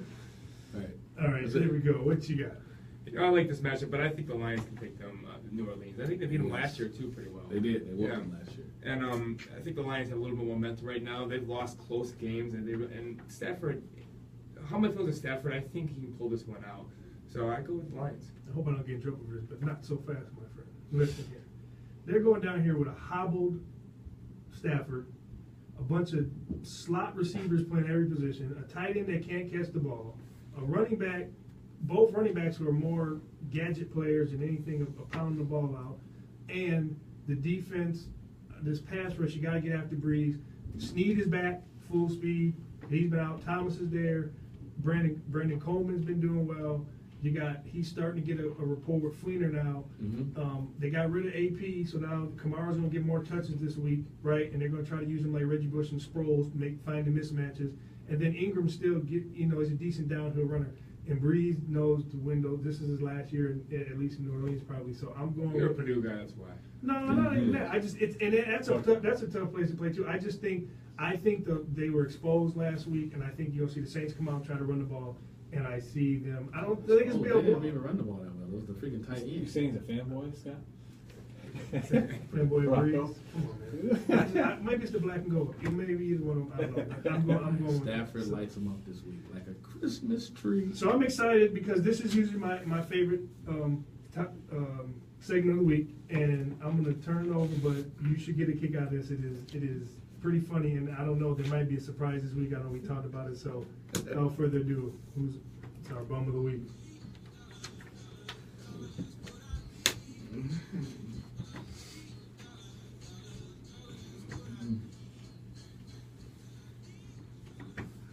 Welcome to another segment of Bum of the Week. I know it's been a while since we got here. It's been about 2 weeks. And in those 2 weeks, we've had some of the most controversial news in football that we've seen in a while. You've seen everything going on in the NFL. You got Roger Goodell coming out against the players. You got Jerry Jones threatening the players to make them sit. You got Donald Trump being Donald Trump, Pence being Pence. We got ESPN getting rid of Jamel Hill. And as we looked at all of that, it said, man, there's a lot of material here. But it was so hard to pick one. I could not decide who would be the great beneficiary of the Bum of the Week title. And lo and behold, a gift was given. I had no need to choose because our Bum of the Week doesn't come from the NFL. He comes from the local community here in Michigan, in southeastern Michigan. Our Bum of the Week is actually a high school football coach. No. His name, Mr. Gerald Holly. And you guys say, who is Mr. Gerald Holly? Well, Mr. Gerald Holly is a 57-year-old science teacher and baseball coach at Pioneer High School. Mr. Holly, just this week, was picked up in Macomb County trying to buy sex from an underage child. Come on. Mr. Holly is in jail right now. Usually, we get on here and we talk about the funny things in football, and we talk about the great things in the NBA, and all that goes on in sports, and people stealing money. And it was so many times that we got a Bum of the Week, and it's laughing and funny. And honestly, this was a little funny too. We got a man who went and set up a sexual interlude with a underage child, and instead of seeing an underage child, he was picked up by the cops. Not in Ann Arbor, not in Jackson, not in Southfield, not in Dearborn, not in Royal Oak. He drove an hour and a half away to Macomb County. He was deep east side. And Mr. Holly was arrested. He didn't make his demands. He's in jail right now. He's not posted bond. So, I know some of you are saying, man, Turk, that's a real bum of the week. But there can be no greater bum than those who abuse or sexually assault or molest children. Mr. Gerald Holly, former science teacher at Ann Arbor Pioneer High School. He no longer holds that title.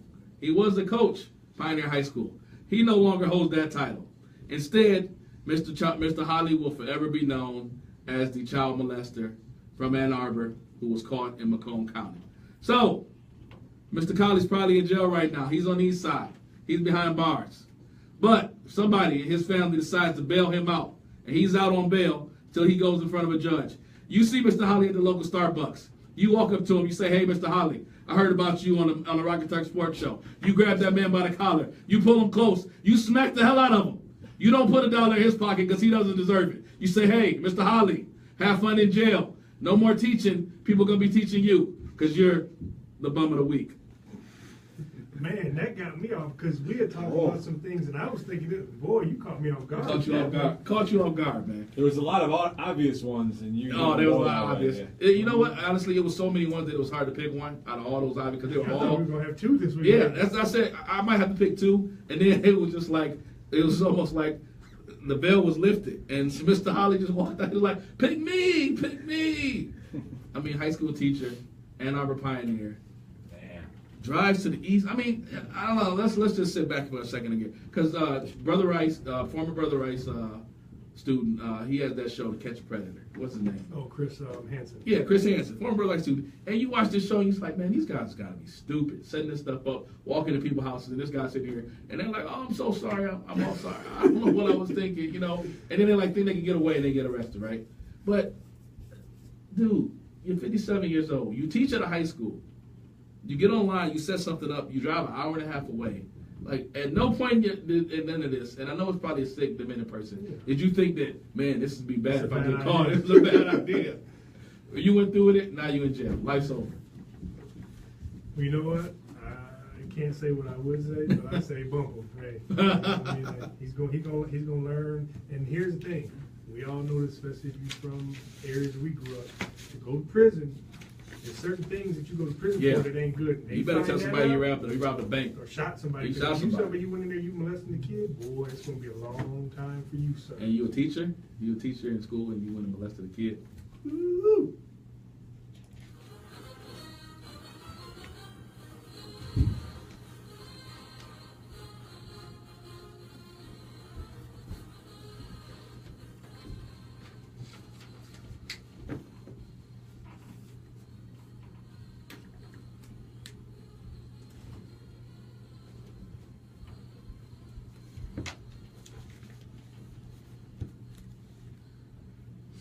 Well, it's College Football Weekly.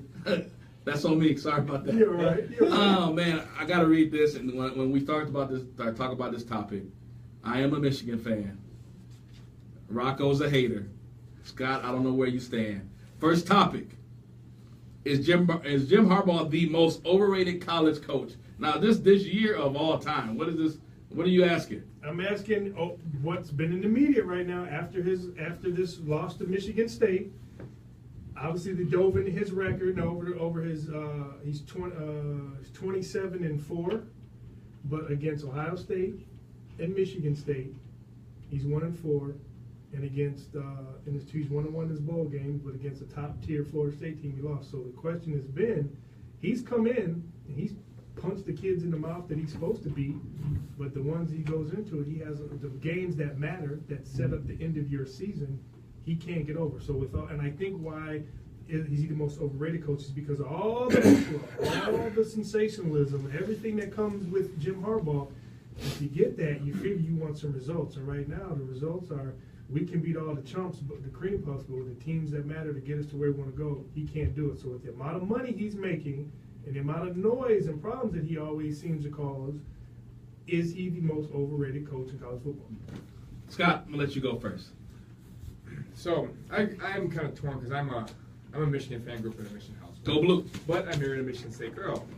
So we're, It was a rough week last week, huh? Yeah, it was. So I think championships determines you to be a great coach, and he has not won the championship yet. Until you do that, I don't think you're going to be much as a college coach, recognized as a college coach. Is he overrated?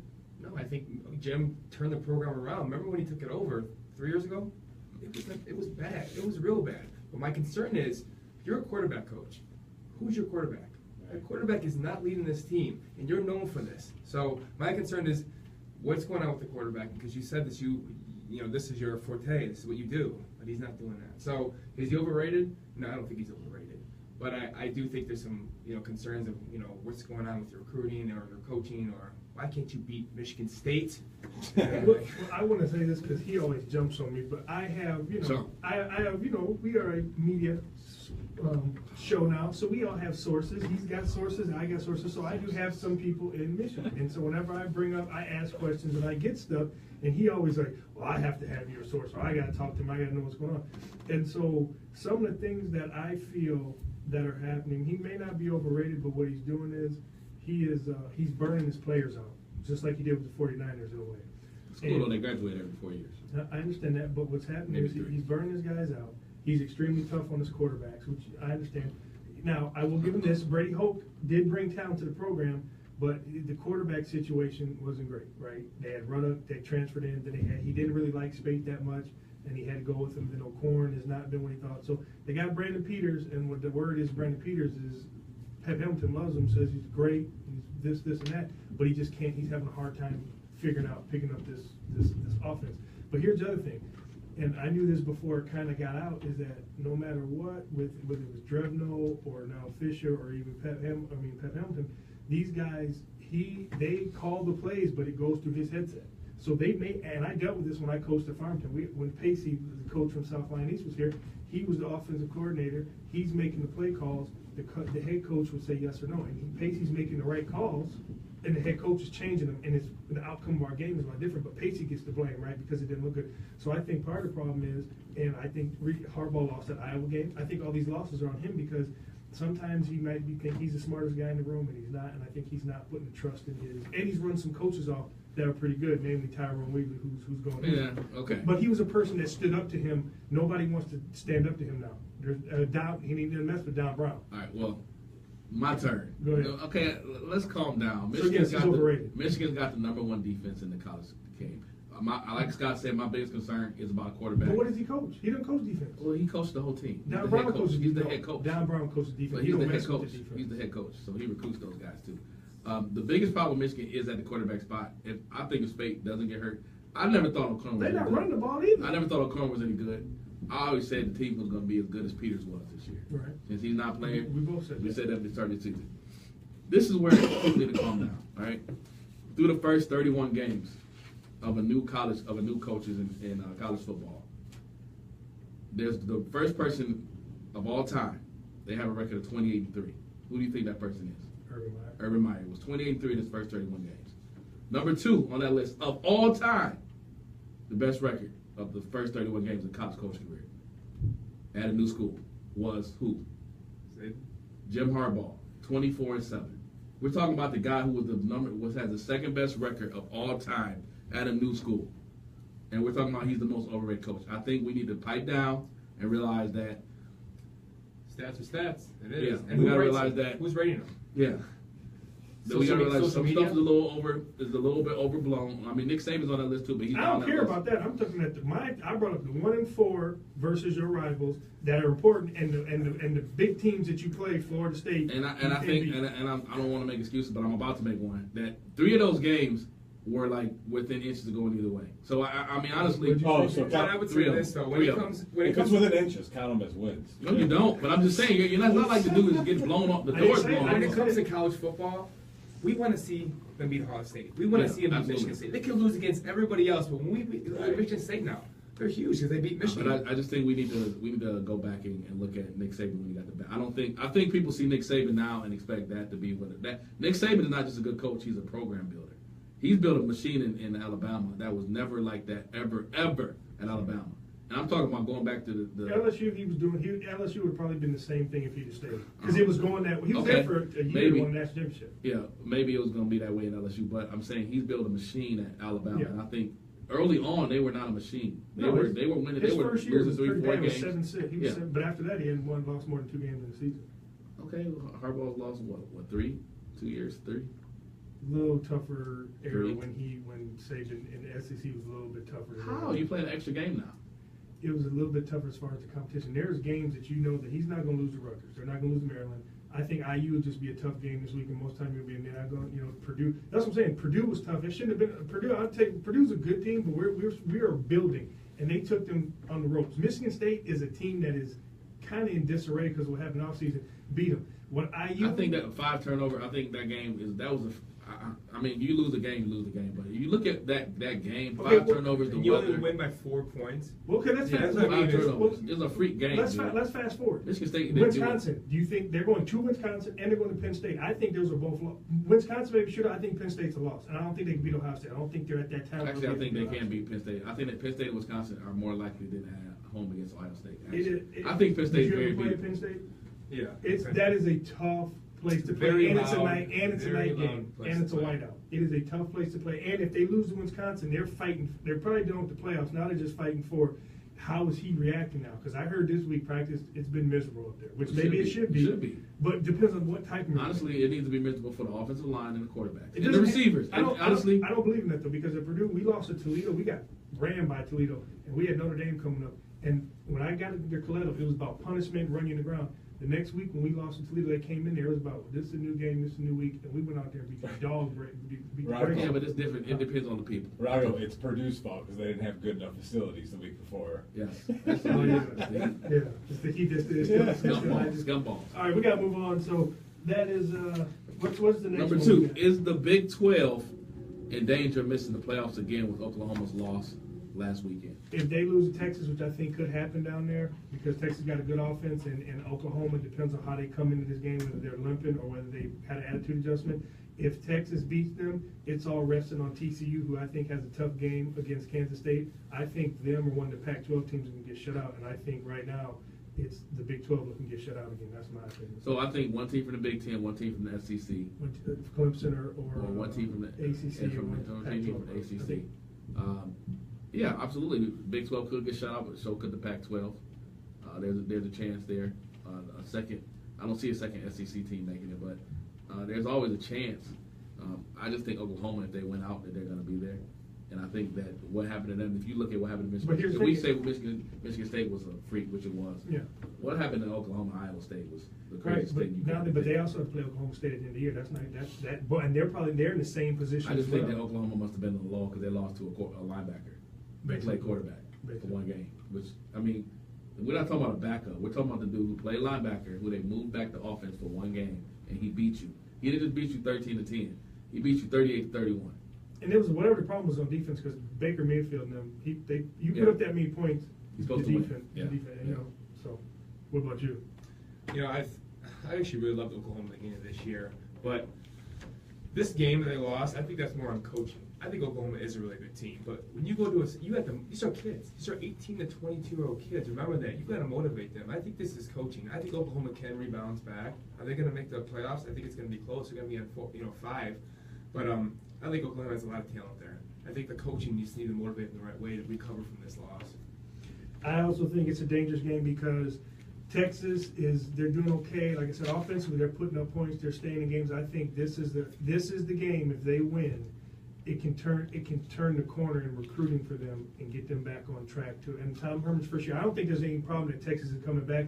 But I think if they win this, they're going to get the Texas defensive is players. not winning this game, man. All right? Just telling you, Oklahoma's man. going to come out here and blow the door. Texas beat Oklahoma 2 years ago when they were awful, and this is not an awful Texas team. All right, well, Texas is going to have to score 30 points. I think in anything in college, when it comes to rivals, anything can happen. You can be number 1 to number 52. You're right. Rivals, anything can happen. Baker not losing back-to-back game. I got more faith in Baker than I do in Texas. What about what I'm saying? Their backs against the wall from here on out. So this one, I think this is going to be a good game to watch. It's a rivalry, and Remember when that game used to really be a good game to Used watch, to like be. Roy Williams, like that Yeah. generation when Teddy Sam Lehman, Bradford, yeah. Teddy Yeah. Lehman, a future former Detroit Lion, like back when Oklahoma and Texas like had some studs. And you used to watch that game, like you was up here and you watched that game.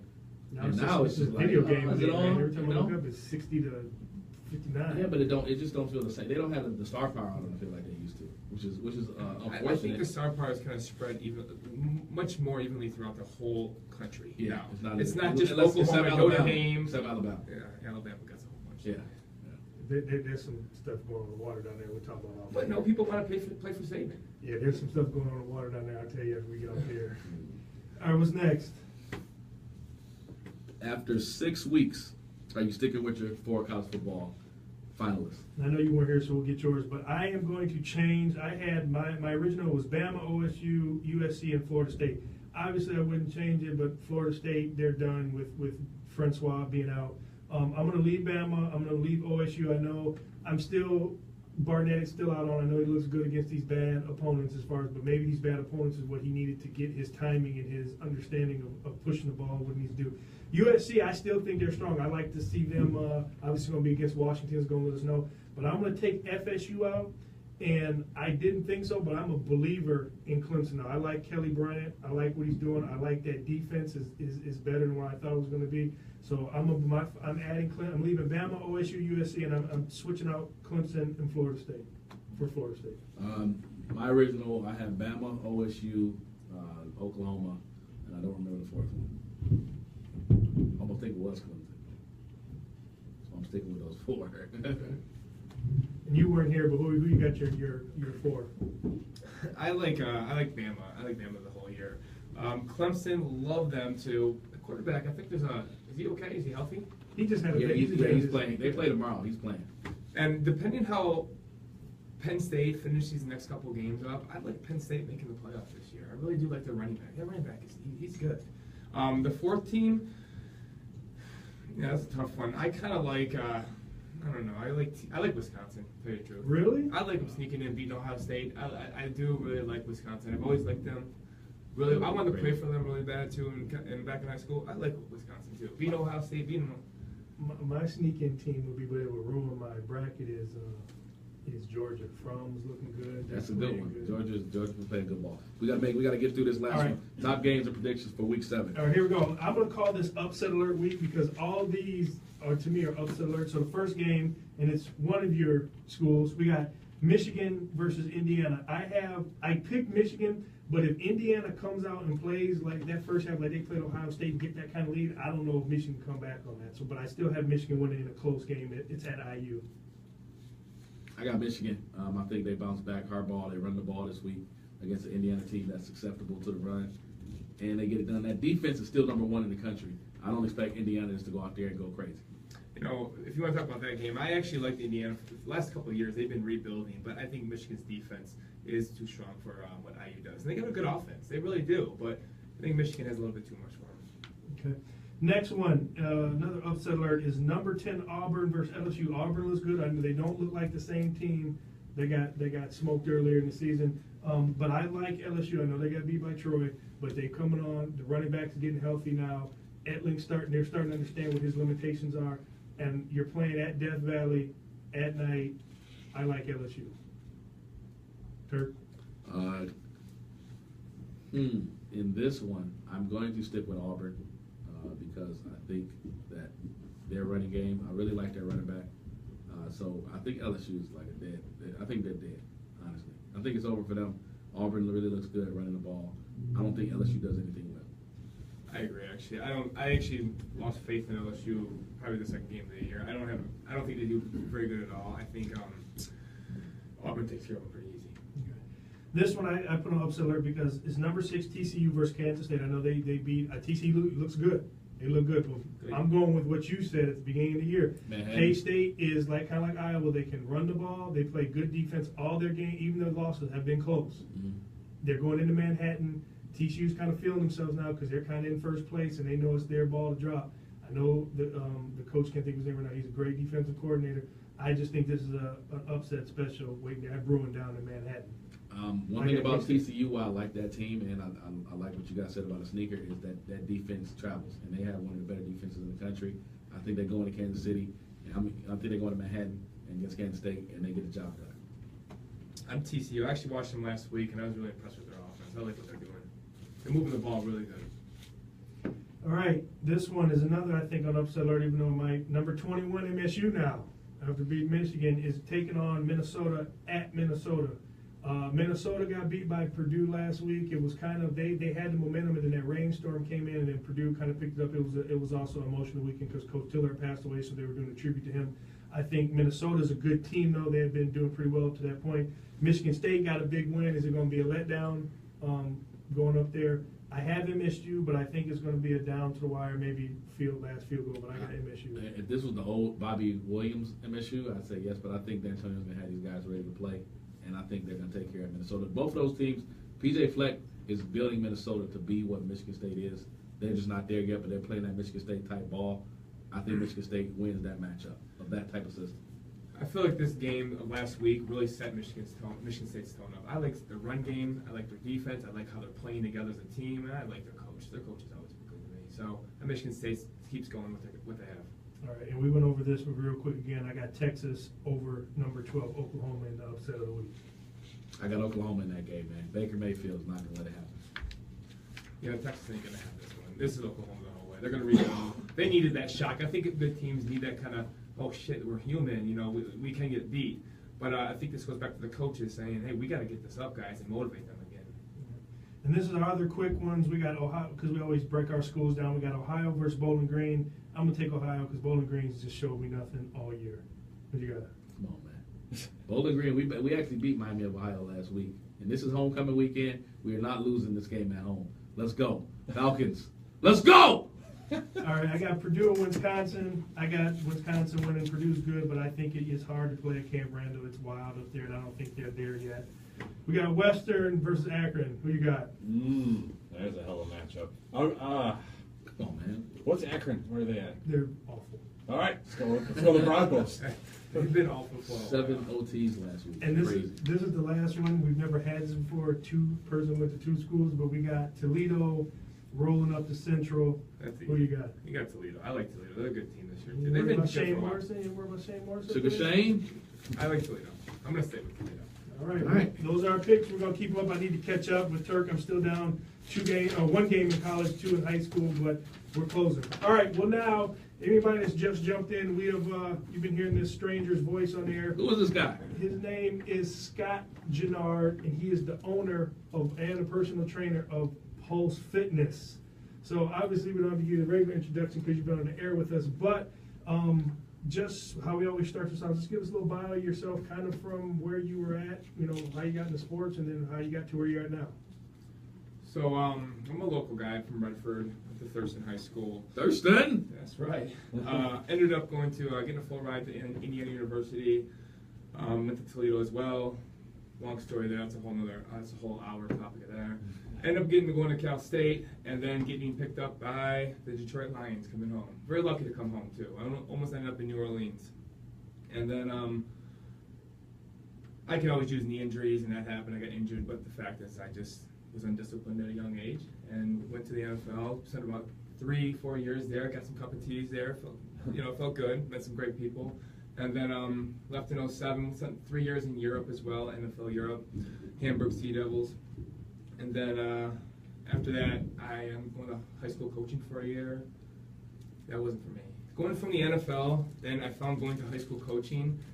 I was so frustrated with, can't you understand cover 2? Yeah. It's cover 2. Yes, there's 2 people. There's 2 people. But from that, I understood I just couldn't deal with it. Those type of with kids, I guess, at that level. So I went to the corporate world for a little bit. Wasn't my thing either.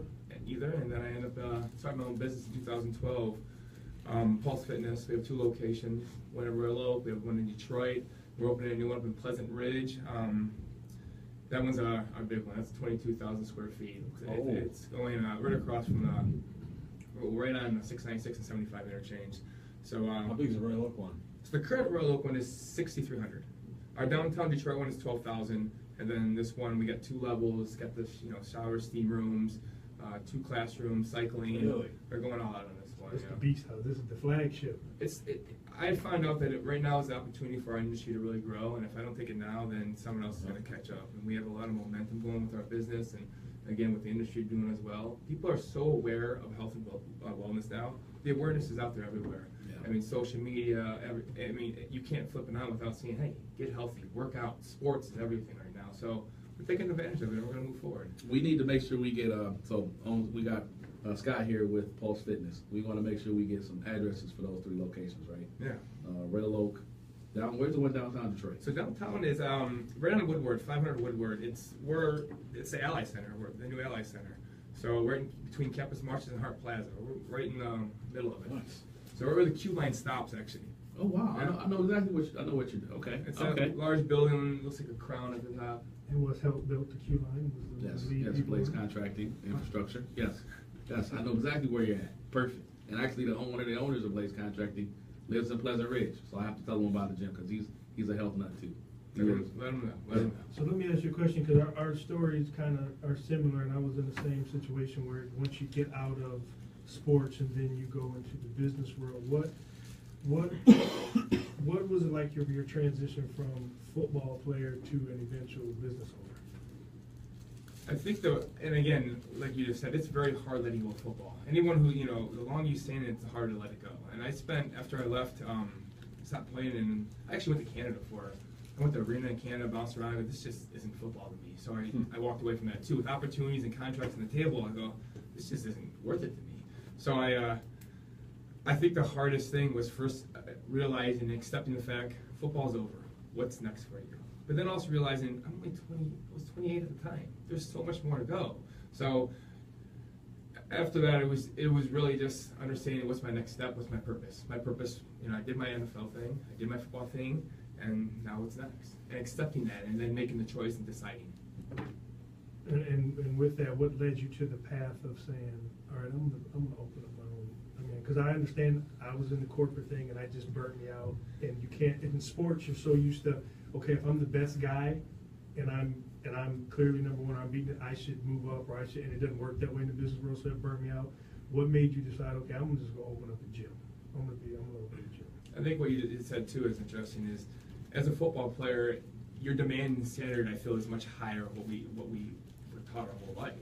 And I played with some great coaches. I mean, one of the greatest coaches, I think he's still at Houston Texans, is Richard Smith. And I'll tell you the story because it means a lot to who I am as a person today and how I am as a business owner and how I am an employer too. I was in my rookie year. I was watching film in the room, and his assistant was Johnny Holland. He used to be a great football player for the Lions, if you remember him. Mm-hmm. It was after I was watching film, and Johnny said, "Hey Scott, how you doing?" I'm like, I'm good, coach. And he was a really friendly guy. He was the assistant. And he goes, "How's everything going?" And I look at him and coach, I don't know. It doesn't seem coach is always yelling at me. He's always on my ass. I can't do anything right. And he looks at me and goes, "Scott, when he doesn't talk to you, that's when you should be worried. He's a coach. That's how he's supposed to do, coach you." So that moment on has really changed me in my character and everything about who, what's the purpose of his job was to make me a better person. So from there as an employee, it made me know when I was at my corporate job, I was working harder. I felt I was working harder than everybody else, but I was progressing so slow. And again, in football, you progress much faster. So I needed something faster, and I wanted to be controlled because I wasn't in control in the corporate world. So I looked at where I was at, and I go, this isn't me. This isn't where I belong in this world. There's something better for me. So I walked away, and I started my own thing, all by myself. Working out in parks, bringing people to the houses, just making it work. Did that for about a year, and then finally had the nerve to take everything I had. And luckily, I have a wife who supported me too. And we took off $30,000 and opened a gym up. Empty gym, built equipment as we went, and as we progressed. Now we have 2 locations, and we, in my opinion, is the #1 gym in Michigan right now. Getting ready Yeah. to build that beast factory out there. 22,000 square feet Yeah. on 696 near 75, right? Yeah, that's right. And right down the street in Royal Oak from the Echo Network. Yes. That's right. Good drop right there. Yeah, that's right. And we were talking earlier too, which you brought your wife up. We were talking about that you just had your baby, correct? Oh, we just had a baby. Lewis, Lewis, is baby #1? baby #1. Congratulations. Welcome. So this is where me and you, we can. Yeah, I'm still a kid. These 2 misfits right here don't have any kids, but I have a 3-year-old son and a 2-year-old daughter. So I remember that first time, and everybody tells you what it's going to be like. But until you experience it, you really don't know. But get ready, because that roller coaster. You got a son. My son is like, he's all boy. He's just rough. I tell people, say, so what's it like having a kid? I say, hey, we just spend every day trying to keep him alive. You'll learn that. But go ahead. So how has that changed? Because what I always hear, and I'm hoping they soon experience that, but it says your whole, whatever you were or whatever you were doing, your whole perspective on life changes. How does that affect you as far as not only your business but in your everyday life? I've always been a person that worked with whys. Why do I wake up in the morning? Why do I do this? And I always had to create a why. And with Lewis being born, and my why was not have my employees, I had my wife, but it's like with Lewis being born, and again, when you look at your first son and he opens your eyes, it is amazing. It's something that you can never, and people told me the same thing they told you, Turk, is you wait, it's okay, it's a kid, whatever. Man, when that day happened and that baby was born, you really, it's like something just switched on and saying, I gotta work harder, I gotta do things, it just made my why even bigger. That's a good way to put it. I like that. Well, let's fast forward to your why, because a lot of people, on Facebook and Twitter want to know why you left the other day. So tell them your why. All right, so you'll expect, like I said, get ready because it's a bumpy ride. So we're in the studio, and my wife texts me, and me not usually looking at my text message on the phone. I look down, and it's like 6 texts over a 15-minute period. It's like, oh my God, there's water coming out of the ceiling. And then the next text is like, JT stuffed tissue into the bathroom upstairs, and it's like, I think you need to come home. I can't get the kids to stop running around. And then it's like, I gotta go. I just read all these texts, and I get home, and it's funny because and my son had no idea that he was I'm about to flood the basement, but he just was doing something that kids do. But that's just like I said, when you have a boy, and like my daughter and my son are so different. If you have more kids, my daughter, their personality is so different. My son is like into everything, and my daughter's like calm, collected, but he is like he'll run through a wall. As my parents say, he's busy. He's busy. Like he needs to play sports. So to go on that, it's funny. Just last night, it was one of nights I had the baby by myself, and my wife Jen, she goes, I go out of the house. She goes, she's been in that house. She's had that baby for 9 months. I get out of the house.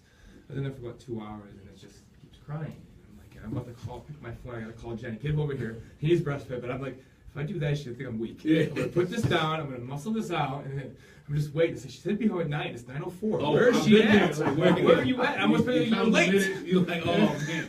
So she's there. She's with that baby 22 hours a day. I go, I gotta muscle this up for at least 2. But I will tell you this, man. When the baby's young, it is, and you've never like been around a lot of babies. I wish I wasn't until I had a baby. Like you were like on eggshells and everything. Like, oh, baby breathing, baby, everything moving. When they get older, you just see. Yeah. He's good. It changes perspective, but yeah, you got a little while of that. So with so you said the new flagship center opens up in 2 months, right? Yes. So once that gets up and running and everything's moved out, you know, we all, as athletes, we're always taught to, you know, have a plan, right? What are you doing next week? What are you doing tomorrow? What are you doing next month? As far as with your business and how everything's going, what's your 5-year plan? Once you get this open and things start moving, where do you see yourself in the next 5 years?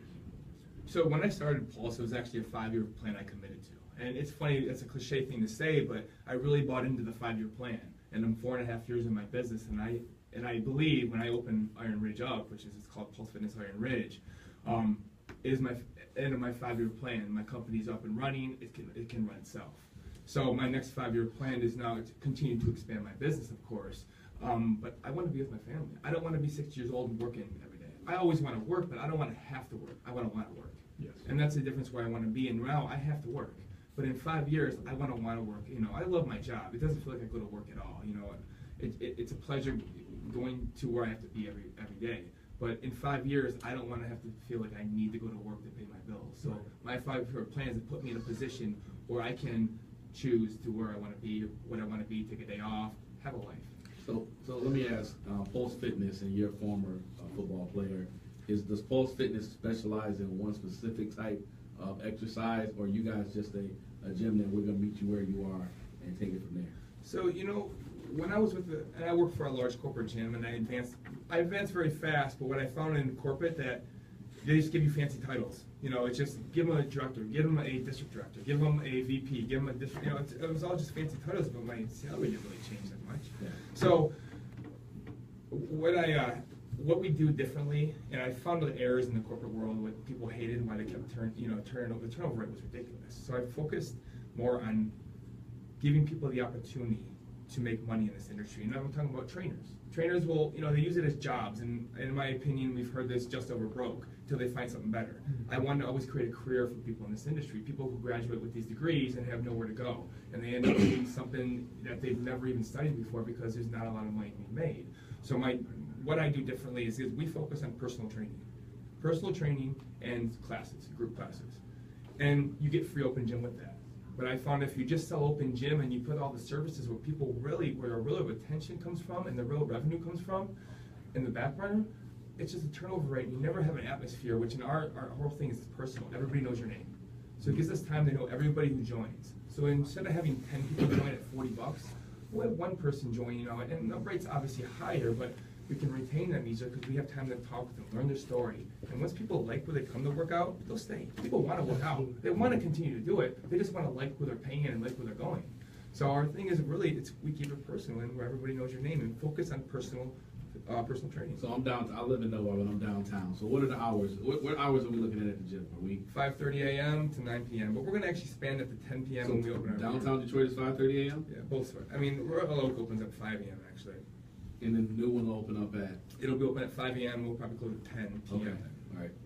Also, you guys are, I mean... And your classes go all day long from 5 until 10, or? Yeah, we have currently 50 classes a week, and with that, that's both locations. You can use either location, because a lot of people live in Oakland County, but work downtown. Downtown is amazing right now. And I was pulled out of downtown about 3 years ago. I go, this is not where we need to be, guys. I kept looking downstairs. There's some people down there. You look downtown now, there's people there every day. And the nightlife, it's amazing. And we're in a location where if I bought it now, there's no way we could afford it. But we bought it 5 years ago, and now it was much cheaper then. Yeah. So we put our brand on there. We have our print down there, so people know we're the only gym there. There's a lot of foot traffic there, and there's a lot of healthy, conscious people downtown. You got people down there who work all day. There's 5,000 people in our building alone, and they have the money. They just don't. They need convenience. So we focus. My model is offer convenience, quality equipment, quality service. I'll continue to succeed. Yeah. And convenience is the biggest thing. So before we get out of here, the most important thing, how do people,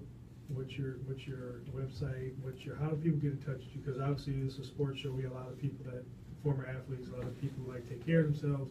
How do they get in touch with Pulse Fitness and to look you guys up or give you guys a call? You know, it's a pleasure living in today's world because you can find us on social media by just putting Pulse Fitness in. I mean, Instagram, Facebook, Pulse Fitness. You can go to our website, pulsefitnesstraining.com. There's so many outlets these days, so you look us up. We're there. And all three locations are. You can find all three locations. All three locations. Okay, super. And can people sign up at the website, or do they have to come into the? You know, again, you actually have to make an appointment to come to our gym. You just can't walk in and sign up. We always want to make it personal. So.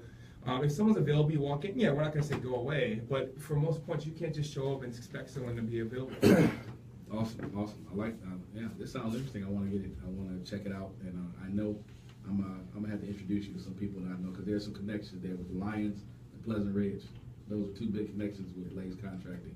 So there may be something there. Doing business here on the Rock and Turk Show. Rock and Turk Show. That's the first take right there. You just heard it here first. Blaze Contracting, Pulse Fitness.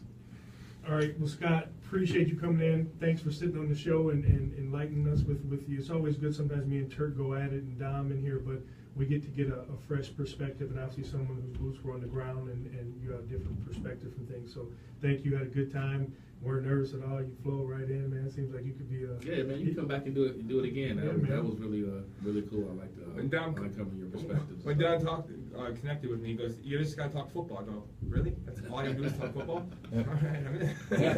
It was an easy sell. Yeah. I mean, he you walked in a little bit of thickness today with the political stuff, but in the football stuff, man, you're top notch. Keep up with you. You know what I mean? So exactly. I appreciate you coming in and definitely welcome anytime, and I will make sure that we get all this information out over social media. And everybody, check Pulse Fitness out. 3 locations: Royal Oak, Detroit, and Pleasant Ridge. And that's the Pulse Fitness on IG, Facebook, or you go to pulsefitnesstraining.com on the website, right? That's correct. Definitely check them out downtown on Woodward. Royal Oak is at not Royal Oak. I missed the second. Royal Oak's on Main Street. On Main Street. Literally, we're a block away from you guys. Okay, Royal Oak on Main Street, and then we got one more location coming to Pleasant Ridge. That's right. Over on 696 and 75. That's right. Pulse Fitness. Check them out. Thanks, guys. All right, and before we get out of here, just want to let you know that today's show was brought to you and sponsored by Blaze Contracting.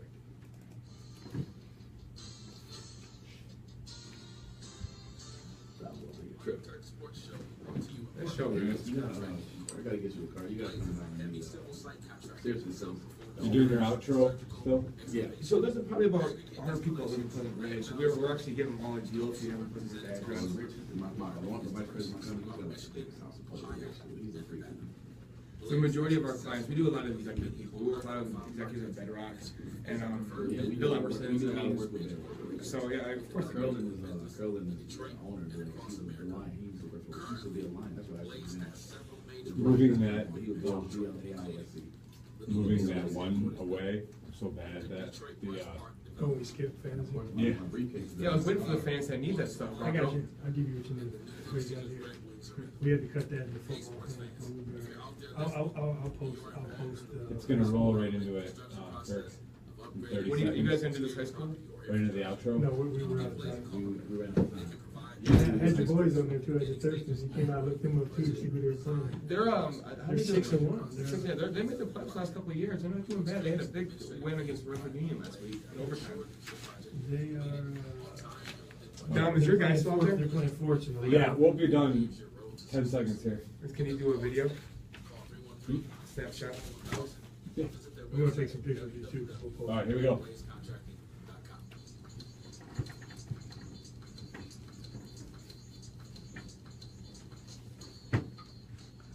Well, that wraps up another Rock and Turk Sports Show. Hopefully you enjoyed what you heard today. Shout out to our special guest, Scott Gennard from Pulse Fitness. That's Royal Oak, Detroit. Soon coming to Pleasant Ridge. Make sure you check him out. Tune in next week We've got the college football update. What happens this week with Michigan? Do they bounce back? And does Michigan State keep the momentum going? We got some big games. We obviously got Oklahoma, Texas. Will Baker Mayfield keep his team on top, or will they suffer back-to-back losses? College football is always busy this time of year. We got the opening of the NBA coming next week, so we got to talk about Cleveland, Golden State, our local Detroit Pistons at the new arena. What are they going to do this year? What's the outlook? We've got high school weekend results. Tune in. We've got special guests next week coming in studio.